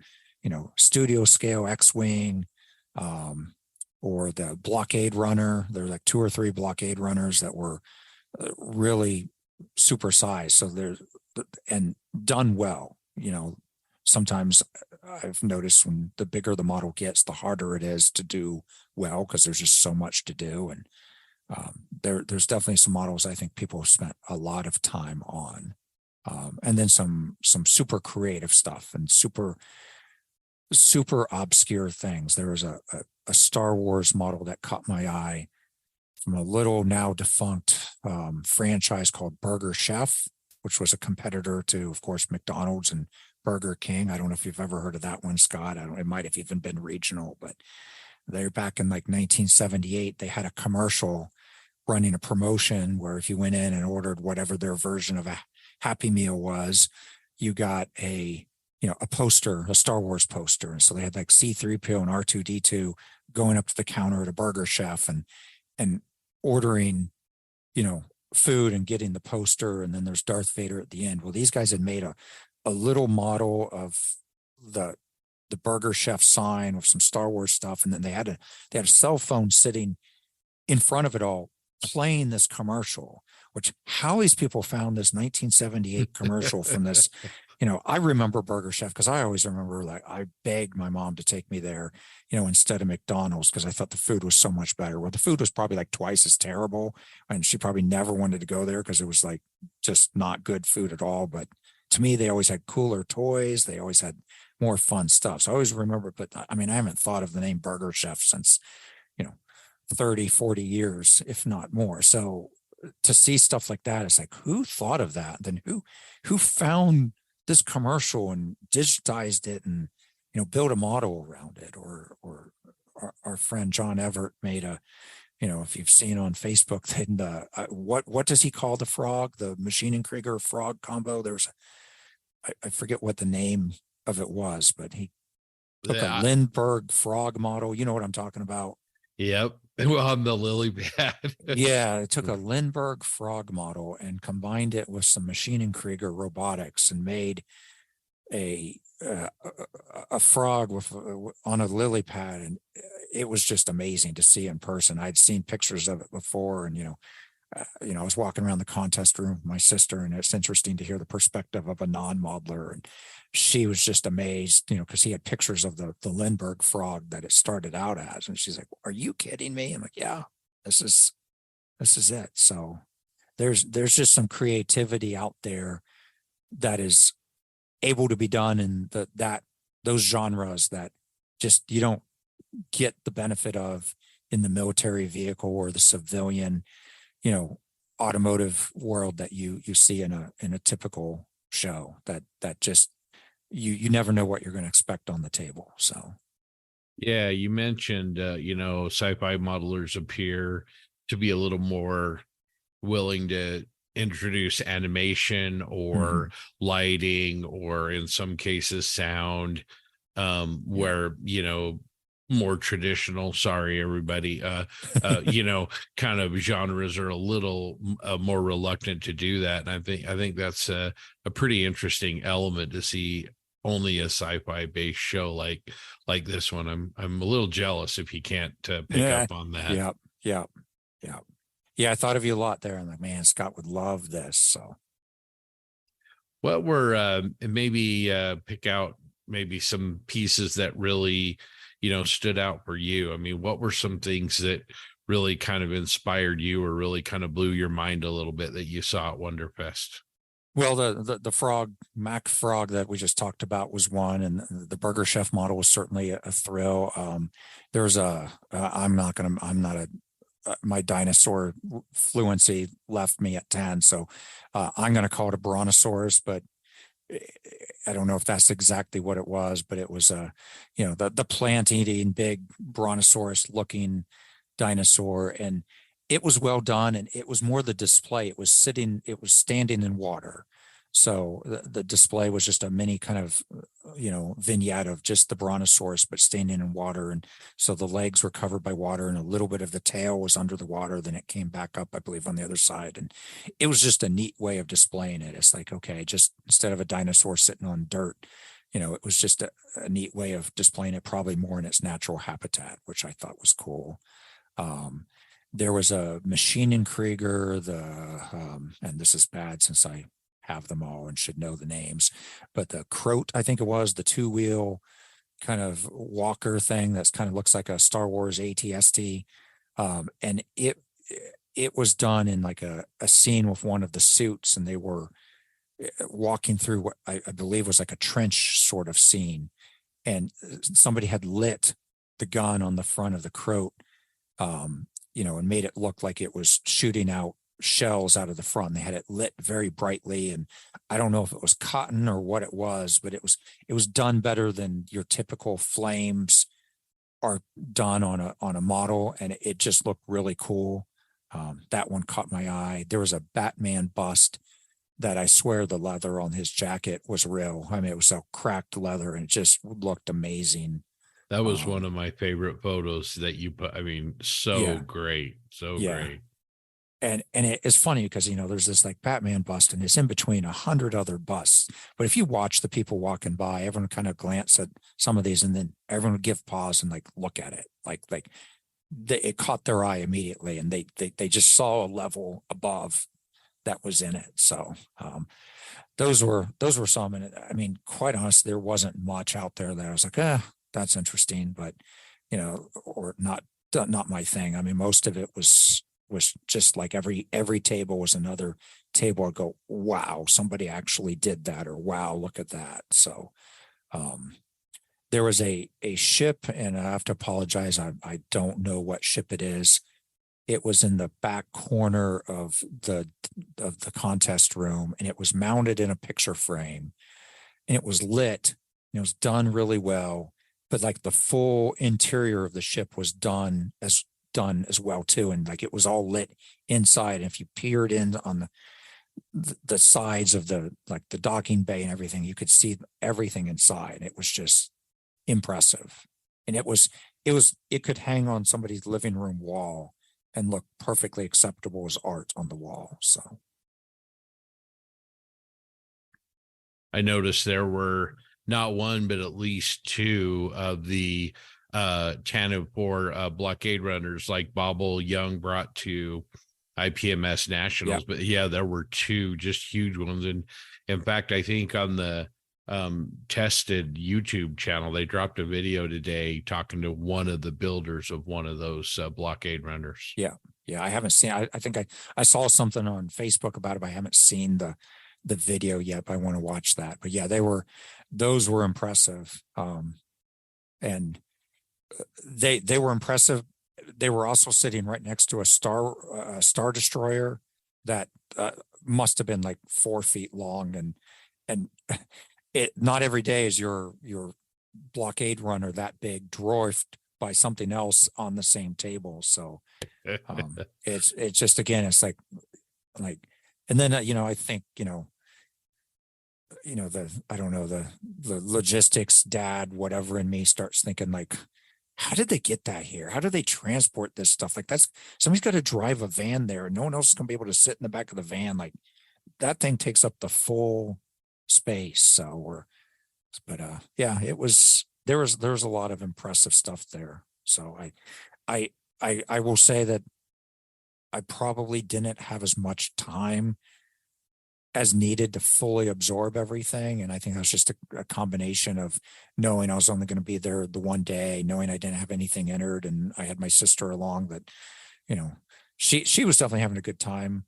But, and just how crowded it was, I feel like if I was staying for both days, I would have been able to kind of go back and forth at my leisure and kind of view little snippets of it at a time and absorbed more of it. So that excuse me, yeah, that Star Destroyer that was scratch built. I also wondered that. I'd watch a YouTube video just on the logistics of getting that from the house to the show and back. Well, let's circle back around and talk about, you talked initially about the vendors there and everything. I mean, I'm going to assume as a sci-fi guy that there was stuff available that you're not going to see at a regular model show. You mentioned some, Japanese, sci-fi subjects, which are always a little hard to get here. So, sounds like there were a lot of vendors, but great. I'm assuming great quality. Oh yeah, definitely great quality. There and lots of like, your garage resin shop stuff. So limited edition stuff and it seemed to be great quality. The dinosaur guys were there with their stuff that looked like great quality. And there were deals to be had too. There like they had the Razor Crest, the AMT one, I believe it was, and like most places had it for about $70. And there was one table that had a stack of them for $50. That's a great price. Yeah. They probably bought 10 of them. And we walked around a little bit and I walked back and there's one left in like an hour, like people just snapped them up.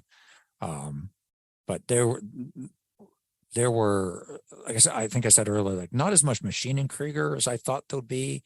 What I did see on the tables was stuff that maybe you're not going to find in your local hobby shop, but if you ordered from Hobby Link Japan, this would be the sort of stuff that would be in stock. So, but it was more about like the Bandai stuff that you, Scott, probably are more fluent in than I am. Like there's stuff there I saw from Bandai. Like I didn't even know this existed. Gundam stuff, huge amount of Gundam stuff there. But mostly the kind of the busts, the figures, of just whatever 60s, 70s show you can think of. Somebody's got a resin figure of it there. Squadron was there. They had, a selection of any kits, armor kits, aircraft, but they definitely had a bunch of the sci-fi as well. The one interesting thing I saw is that like 1946 German UFO, I don't know what it's called, but Squadron had a couple years ago like a limited edition, and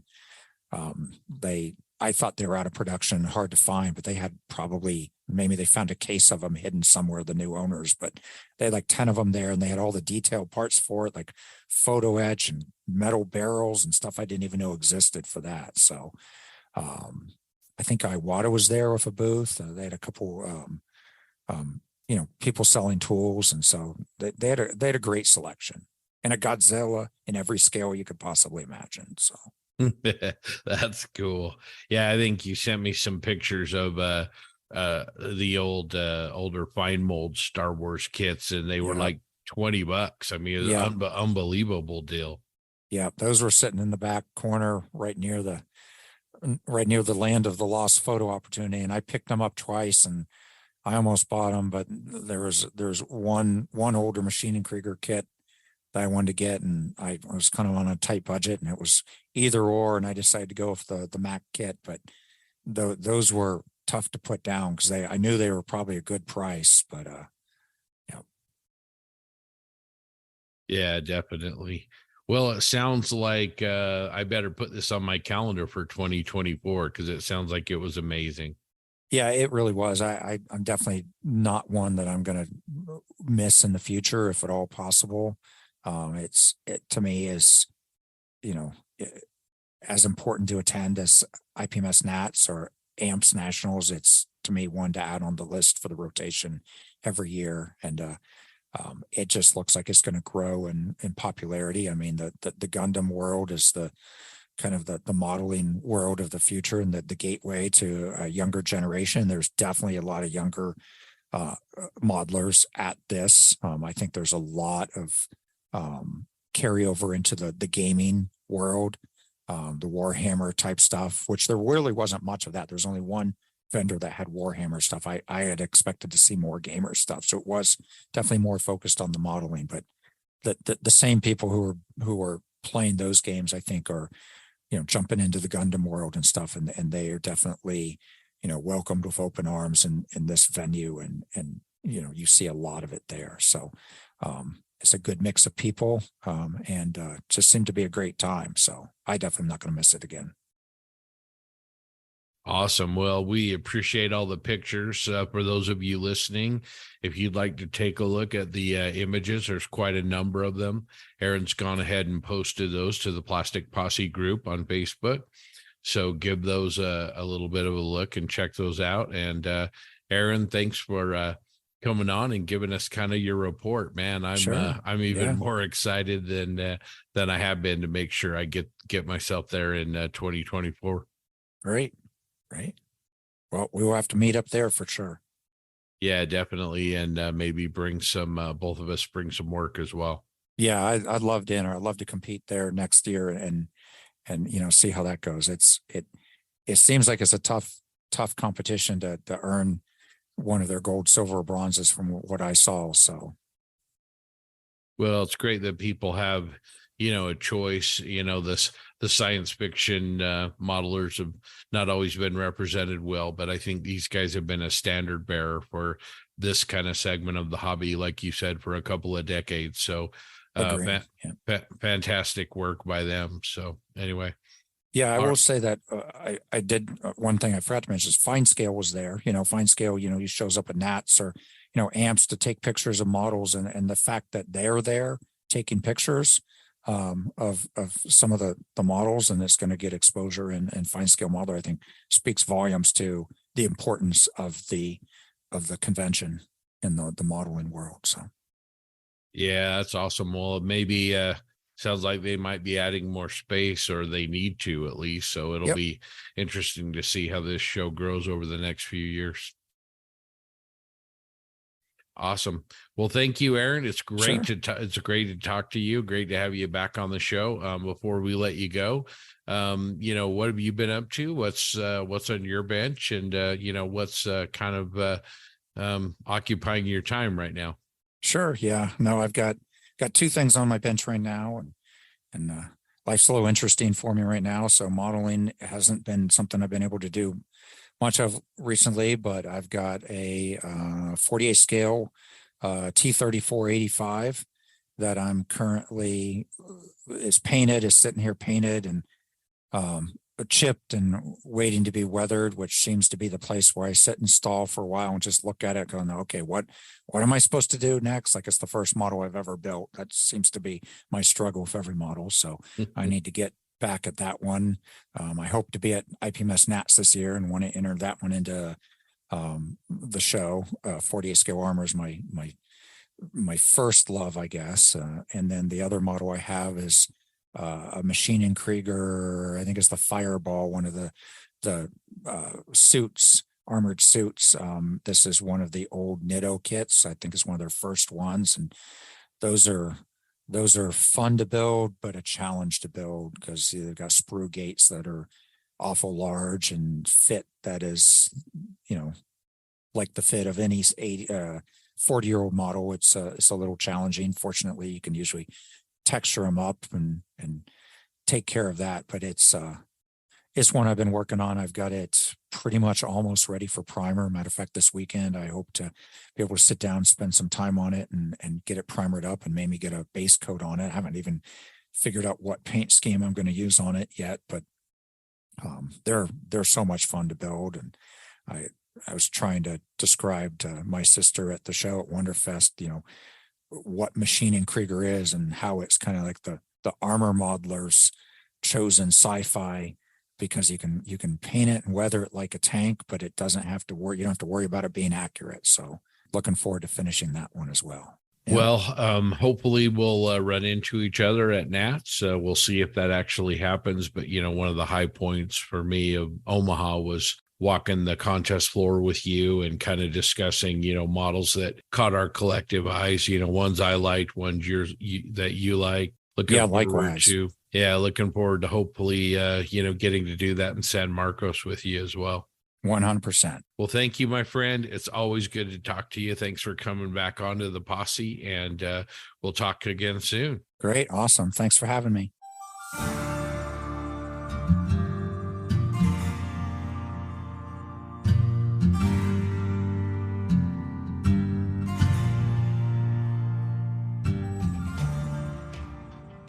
All right. That's a great interview with Aaron, and really appreciate it, man. I'm like you, Scott. I'm ready to go to Wonderfest myself right now. And I've always wanted to go. It's, I believe Tennessee or Kentucky. Yep. Well, okay. They border each other. As Grant starts a regional war. Yeah. Be careful what you're saying, buddy. Yeah, we all know Zach's from Kentucky. Yeah, so I really want to know. There's some great stuff down there. I actually posted a couple links from Tested that were on there. They did some interviews down there and some great stuff on the page. So, that was a great interview. Really appreciate it. And fantastic pictures that he's been posting. Really do appreciate that. Let's go on to our second discussion, which is, old guy here, SIGS. And I'm going to let Jensen tell us what SIGS are. So I'll keep it brief because they really are as simple as they come. SIG just means special interest group. It really is as simple as that. So the UK is rife with SIGs. They are very prominent over here. They attend every show, all the shows, absolutely tons of them attend Scale Model World. And they're really good because it gives every single modeler, whether you're a member of a club or not, you can just be a guy or girl who sits at your bench and builds stuff, but you want to attend a show and you want somewhere to put your builds that aren't in a competition or part of a club. So you can just contact the SIG and be, hey, can I put something on the table? And I guarantee they won't say no. So a special interest group, for example, over here we have the RAF one. So the RAF SIG will be all RAF aircraft, but you can also have SIGs that can borrow from other SIGs. So you have the RAF SIG, but then you can also have the Supermarine Spitfire SIG, which is a lot more specific, which will just be a table of only Supermarine Spitfires. Every different version, but just they can be vague. So like the Royal Navy, or you can have Royal Navy aircraft carriers. So you can be as vague or specific as you want. But yeah, SIGs are amazing. So I know that there's more SIGs now up and coming on the US side.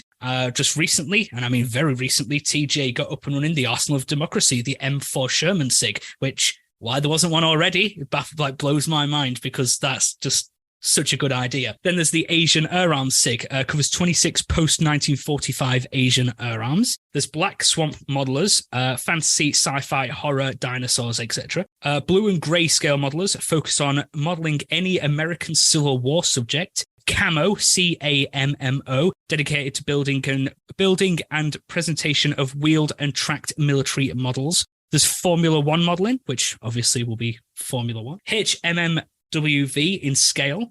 Scale Firehouse, focused on emergency vehicles models. Ship modelers, you can probably guess what that's about. There's Subcommittee, submarines, radio-controlled and static display models. There's vacuform and resin kits. War wheels, which is armored cars and wheeled fighting vehicles. So obviously that's just a handful of the SIGs that are in the US at the moment.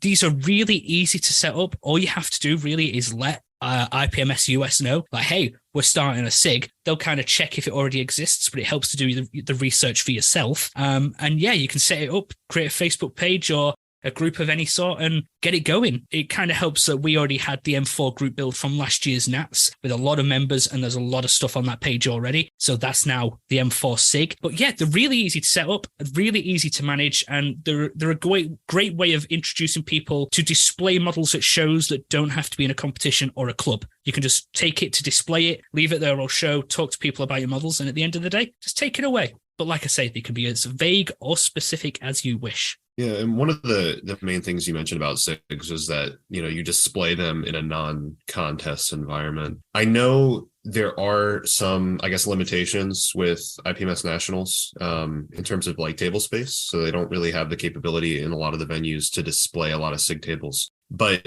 I kind of wanted to add the fact that like SIGs aren't just for, displaying models at shows, right? You mentioned our modeling the Sherman group build that's now the SIG. For me personally, like where TJ and I came up with that idea was that like that group is like a wealth of information and stuff. And that's like another benefit to SIGs, right? It's getting a really niche subject and compiling information, sharing ideas, like people that, are all into the same thing. So that's another benefit to SIGs. You can start one as specific as you want. If you can find a couple, I mean, you don't need other people, but you find a little group of friends that you're all interested in, I don't know, like range vehicles, like target vehicles. And you just start, sharing photos you find and, sharing the builds you're doing. And it's a really nice collaborative environment where you can really get into a specific subject. Well, I have a question. You say that if you report it to IPMS, they'll make sure there's not one already in that category. But what if you have something like I'm looking at Black Swamp Modelers and it's fantasy, sci-fi, horror, dinosaurs, etc. That's a broad subject. Can you have another SIG that's a more focused, like takes one little aspect of that? Mm-hmm. Yeah. So you could start one if you wished, the Star Wars SIG, and it would be all Star Wars models or Star Trek or specifically the Machining Krieger SIG. So they can be vague. And that's one of the things with these groups, when they have such a broad umbrella over a subject, they'll also be aware it's like, yes, but that doesn't also stop people being able to share part of that and be more specific with its focus. Gotcha.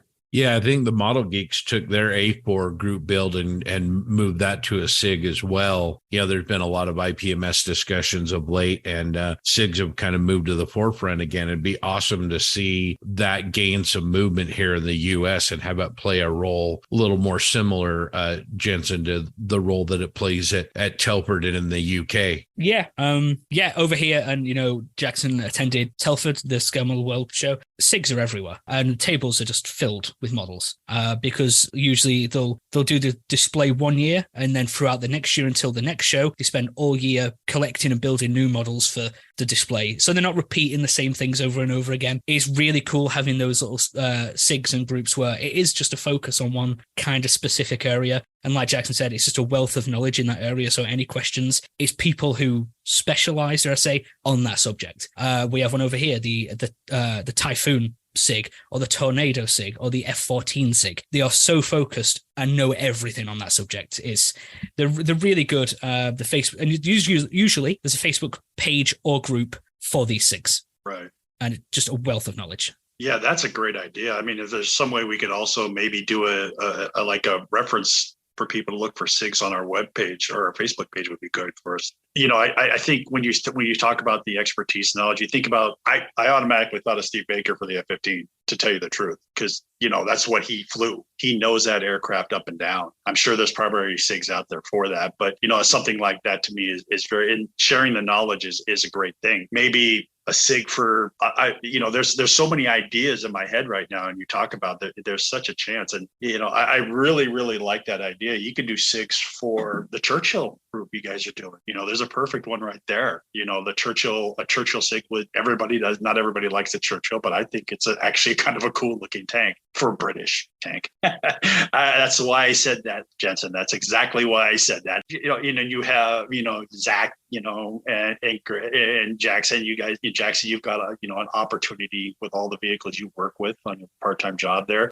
Zach, you've got a wealth of knowledge that you could spread in a different one. And I really like these ideas. And, I think if we could, Scott, I don't mean to put more on your plate, but if there's some way we could figure out how to put them on our Facebook page that people could find them, that would be a good idea too. I mean, Doug, what about dinosaurs? 3D dinosaur printing, that would be good for you. And so, it's just an idea. Yeah, the Grizzle I hate Tamiya kits, SIG, that's got a big future. And then the John Edward Bonani Tritone German camouflage SIG. Right.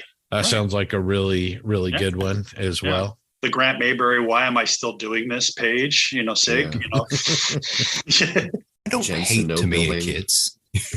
No, you do. You torture them. No. I love Tamiya kits when I combine them with 5 other kits. Yeah, you open the box and out throw come out the half of it. Razor saws and the drills and the scalpels. And he opens the Tamiya box and melts all the plastic down and then reforms it into an accurate kit. Exactly. Yeah, Zach, Tamiya kits have feelings too, man. I don't care. So I was looking at so the IPMS page, ipmsusa.org/SIGS actually has a list of all the SIGs. That's where I pulled the list that Jensen read. Cool. Obviously, it doesn't link to like Facebook groups, so that might be something that we could do on the Facebook side. But it does actually have an inactive section too, where it's all the SIGs that were at one point. And one of the ones I find interesting is they've got one that's fine scale paper modelers. So SIGs could also be a way of opening the door up to non-traditional plastic modeling at modeling shows. So you could have, I guess, like a Lego SIG, right, at a modeling show, or like this one, paper models or 3D printing. Like you can open the doors to things that wouldn't normally be in the competition. Scratch building SIG. Yeah. So yeah, I think it's I think SIGs are something that would be really cool to see more integrated with like the US side of IPMS. I think it could benefit us a lot. I like the idea of using all these Facebook groups that we already have. Like a lot of the Facebook groups we have that we're all part of could easily be turned into a SIG. And, it's really just a title, but it could open the door to the future in terms of, like I said, SIGs being more involved in shows. I mean, just the wealth of information that the people can share about a specific subject that's alone would make those sites impressive. You could learn so much from a person who knows so much about, let's just say, a Spitfire between what's the difference between a Mark 1 and a Mark 7, something like that. That's, that wealth of information, if it's not shared, it goes away. So reach out there, people. We have an opportunity to share what you've been studying for years and share it with others. Yeah, Jackson, send me that link if you don't mind. I'll put it in the show notes for all the listeners. And then, Doug, maybe you and John Everett could think about like a dinosaur SIG. That would be, honestly, all joking aside, we've been having some fun with this, but that'd be really cool. Modeling, dinosaurs seems to be something that's really capturing a lot of people's imaginations. So yeah, maybe we could turn the Mac group build into a SIG once it's done. Yeah, that's a great idea. I think that's all for SIGs, isn't it? Yeah, I'll send you the link for the IPMS UK one as well, because that has a directory of everything. Awesome. And there's so many on the UK one, and they do have links usually to the website, because usually on over here they use like WordPress to create a website. You can sign up through that website. It's merch time. You know what that means. Bing bong. Who's that at the door? It's me. Why? We have merch. If you would like to rep the posse like Robert Klein, who sent us a great photo of himself wearing a sweet Triple P red t-shirt, you can check out all the awesome merch at our Triple P spring page. You can find coffee mugs, t-shirts, jumpers, and even some of our world-famous Triple P lounge trousers. You can order all of your stylish Plastic Posse merch on the web at https://plastic-posse-podcast.creator-spring.com or loungetrousers.com. Well, thanks for riding along with us for episode 72 of the Plastic Posse. Your support, along with our great sponsors and patrons, help bring the Triple P to you every 2 weeks. Got a gripe? Maybe a suggestion? You can send your feedback to plasticpossepodcast@gmail.com. And if you haven't joined the Plastic Posse Facebook page, why not do that now? See you in 2 weeks, and yeehaw!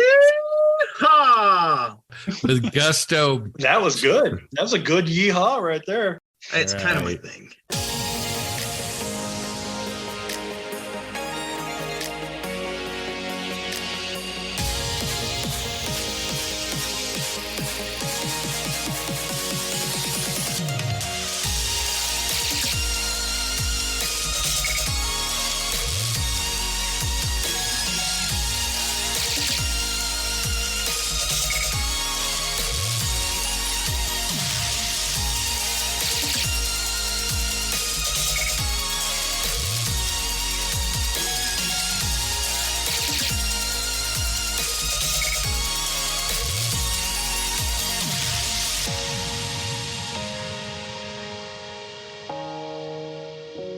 If you would like to support the Triple P and become a Plastic Posse Outrider, it's super easy. Just go on over to our Patreon page at www.patreon.com/Plastic Posse Podcast and set up a recurring donation there. These contributions help offset the cost of bringing you the Triple P. There are 3 different tiers of support, starting at just $1 a month, and there are some great benefits.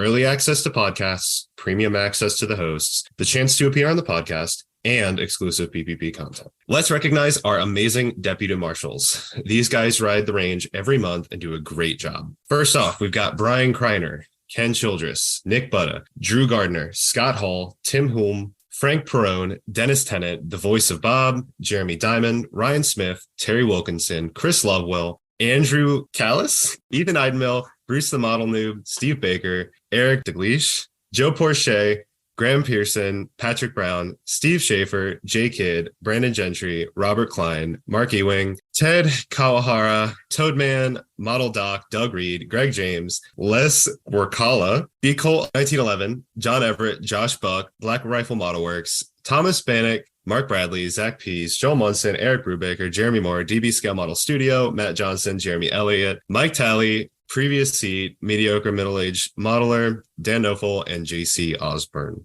Let's also recognize our excellent posse foremen who give the deputy marshals a hand around the ranch. Eddie, Ross, George, Gary, Warhoff Models, Drew, Ross, Eric, Lynn, Cliff, Eric, Mike, Benjamin, Craig, Papa Steve, Logan, Red Beach One Studios, MD Models, JV, Damian, Kieran, Cody, Tim, Nuke Man, Mike, Greg, Jack, Ash, Irish Pat, Paul. What's the deal with iBones Models? Mr. Grizz, who, despite allegations, is not me, Jackson, MAK Armor, Chris, Lee, and Jamie. And of course, our Posse Outriders. We appreciate all of you, including Roger Newman from Down Under. Please consider posting a review of the Triple P on the podcast platform you use. Each 5-star review helps other modelers find the Plastic Posse.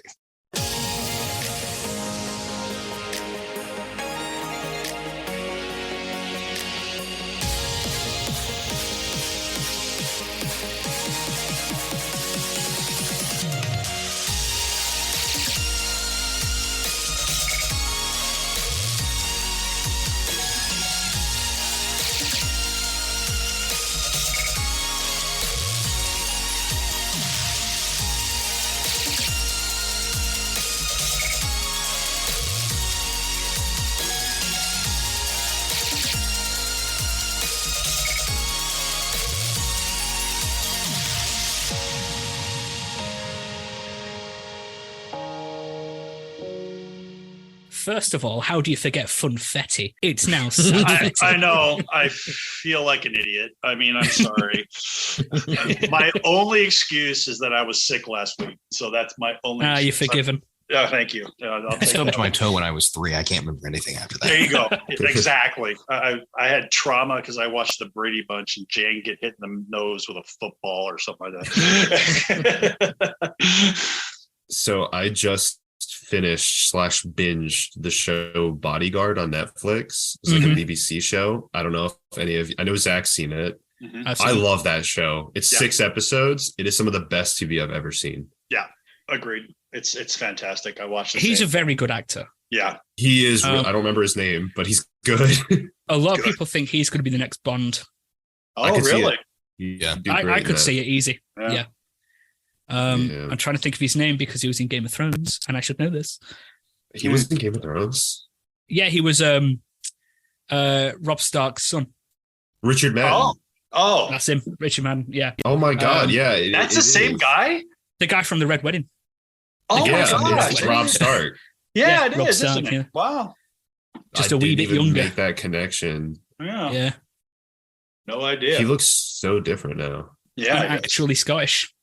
Well, I think it's because in the show he had longer hair and it was darker too. And I think in real life he's like blonde or like a ginger or something. Yeah, so he does have a much lighter color hair in real life. Yeah. Right. I'm excited for Oppenheimer. Yeah. Yes. The Oppenheimer Barbie is going to go crazy. The Oppenheimer. Yeah, they're coming out the same day. Have a tearaway suit so you can go from Oppenheimer into Barbie with the proper attire. Yeah. What is the proper attire for a Barbie movie, Zach? How about you figure that out? I don't know. Something in silicon. There's only one movie I'm looking forward to, and it's coming out next month. The third installment of the Insidious franchise, The Red Door. Yeah. I didn't know that was coming out. It's over here. It's coming out 7th of July. We're going to go and see it at nighttime. It's the third and final installment. Okay. Of that series. I love it. Love it. I've only seen the first, and I loved it. Dune 2, Mike. Yeah. I don't know the cinema, all the scenery in that film. Just blech. Oh, it's beautiful. Beautiful. Is TJ here? Why? What's with why are these bad takes coming out? I'm saying this. I've not even watched it. I'm just being a contrarian. Yeah, I knew you wouldn't. I knew you hadn't. I don't watch TV. I watch highlights on YouTube. What about Indiana Jones 5? I was going to bring that up. I'm excited. I'm excited to hear what people say before I ever commit another dollar to that franchise. I am super scared. Scared. I want to see it like 6 times in the theater, like I did with Raiders of the Lost Ark, but I'm afraid that I will regret every penny, like I did with Crystal Skull. Yeah, I'm scared. I don't know. I love this. I love the movie series. I love it. I love it to death, but I'm scared. Yeah, from what I've seen, like the critics did not like it, but all the fans that went to like the premiere apparently liked it from what I've seen. So that gives me hope. Yeah, exactly. That's the same. That's what gives me hope. I'm going to get ready to be hated even more. Don't like the Indiana Jones franchise. Wow. Did that hurt? just when I thought I couldn't like you less. Yeah. You can send your feedback to Jensen Taylor. Next episode, Scott's going to announce Jensen's resignation. That was definitely not forced. Have you considered redundancy? No, I haven't. Have you considered involuntary redundancy? Have you been introduced to our outsourcing program? Yeah. I know it's 5:00, but HR wants to talk to you. Yeah. Bring your things. Yeah, here's a box. Here's a box. Jensen, you bring up a point. I know a lot of people that have never liked the Indiana Jones.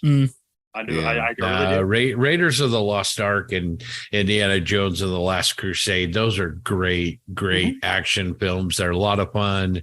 They're just really, really good cinema. I can understand why people don't like the Temple of Doom or the Crystal Skull, but Harrison Ford's an icon, and for him to pull off not just Han Solo but also Indiana Jones is a tribute to his legacy. Right. It's a good franchise, but it definitely is not without its low watermarks. Oh yeah.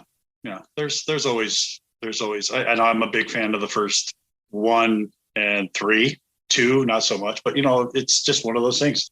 It's crazy because you have these fantastic actors that do these movies, and you're just like, wow, what happened, and how much did you get paid for that? So, but Jensen, I agree. There's a lot of people out there that just don't find the series very interesting. Yeah. Another thing I wanted to mention, and it's nothing to do with Indiana Jones, is I don't know if anyone else felt this way, and I don't know if you've watched it, but there are teaser trailer for The Witcher Series 4, or Series 3. 3. Yeah. 3. I don't know if it was just, it didn't impress me, but I'm starting to think the reason for that is me knowing in my head that's his last season. Yeah. So it just kind of, it makes you feel like, one more. The trailer, he filmed this one and then he walked away. So it's like, right, well, we're going to watch this new series knowing is his last. So I think that kind of clouds my excitement for it. Yeah, that's a good point. That's a really good point. Hopefully, not my Henry. Yeah, hopefully it's as good as 1 and 2, and he goes out on a high note. Or maybe that's the reason he left. Who knows? But high expectations. Hopefully, it delivers. Yeah. Yeah. I love those first 2 seasons. And I am not a Witcher fan. Like I never played any of the games. I tried getting into Wild Hunt because it was like free with gold on 360 back in like, I don't know, like 10 years ago or something. I could not get into it at all, but I love the show. Henry Cavill's phenomenal. I've read the books, and the Wild Hunt is my favorite game ever. I spent probably 150 hours on it. I loved it. Yeah. I'd probably enjoy it now if I went back to it. But I just didn't at the time. I think I was a huge Skyrim fan then. So it's just a slow burner to begin with. But once you it's like got yourself established, it's like, whoa, this game is good. It took me like 4 attempts. I was in White Orchard for like forever. And I was thinking, this is really boring. But then as soon as you go to Vellum, it's like, wow, okay, the story to this game, the and story its mechanics so and its scenery rich. and the OST, the soundtrack to the game is just like this. For me, it's kind of the perfect game. Yeah, it's just amazing. Yeah, Skyrim is another great game. You mentioned Jackson. I love that game as well, but I think Skyrim might be a little more beautiful than The Witcher. But as far as storytelling goes, The Witcher, especially if you get the add-on. The 2 add-ons to it. The second add-on is as big as the base game, and it's beautiful. Yeah. Well done. It's something like 27 hours of storytelling cutscenes as you play. I mean, really, really tremendous. I think that was, is that what, Blood and Wine, and the other one was Hearts of Stone. Blood and Wine. Yeah. It's just, even to this day they're still doing updates, and the game's like 10 years old. That's crazy. It's just good. It's good. And the books are really good too. Have you guys read any of the books? No, I want to buy them, but I don't read. When he says don't, he means can't. I can read. He reads as well as he builds models. But bunch. Absolutely got it. I mean, I can't disagree. Fair enough. Yeah, I'm too much of a Skyrim fanboy. I love that game. Oh, Skyrim's great. Yeah, I just wish one of these decades we'd get a successor for it. Yeah, I know. No, they're going to release Skyrim on everything. It's going to be in your fridge next. They released in your the next Tesla. Elder Scrolls. They released the teaser trailer, didn't they? Of just going through some landscape. Yeah. Like, okay, cool. We'll see that in 10 years. That was like 5 years ago. It was, yeah. Sorry. Okay. Fable 4. Fable 4. I'm giddy. Wow. The first 3 were my childhood. And now they released the trailer for Fable 4. I was like, oh my God, that's so cool. But this was like 2.5 years ago. And I was starting to think they've just given up on it. They've cancelled it. And then it was showcased the other day. And I was just like, yes, everything I want from life is in that game. When I said, might be able to tell, I'm excited. So Zach, what about you? What do you, games or movies, anything? There's Oppenheimer. I'm really excited to see. There's not really any games coming out that I'm all that excited about. I normally don't do a whole lot of gaming. I've been playing a bunch of Battlefield 2042 though. Yeah. Which is a game. I won't comment on the finished or quality of said game, but it's a game. Is it still as bad as I remember this criticism? It's pretty smooth. I've not experienced anything crazy in it. There's some balance issues, but there's always going to be. Is it just one of those people like to talk crap because it's become a meme?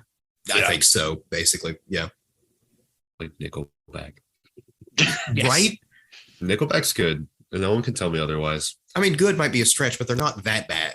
Okay, they have good songs sometimes. Yeah. We've also been playing a lot of Halo Infinite. That's true. That game is, we've been playing that like every night for the last few weeks. It's been really fun. And you can join if you see us. Nobody's stopping you to join. I'm sorry. I've been playing a lot of Modern Warfare 2. Like, I've been sweating that game. Yeah, because you don't have a fan. Got him. I sit in here running really demanding games with no aircon. I'm like, why is it so hot in here? It's like 1 billion degrees. And I've got like 3 desk lights on and my main light. It's like, oh, it's hot. Thanks, guys. That was pretty good.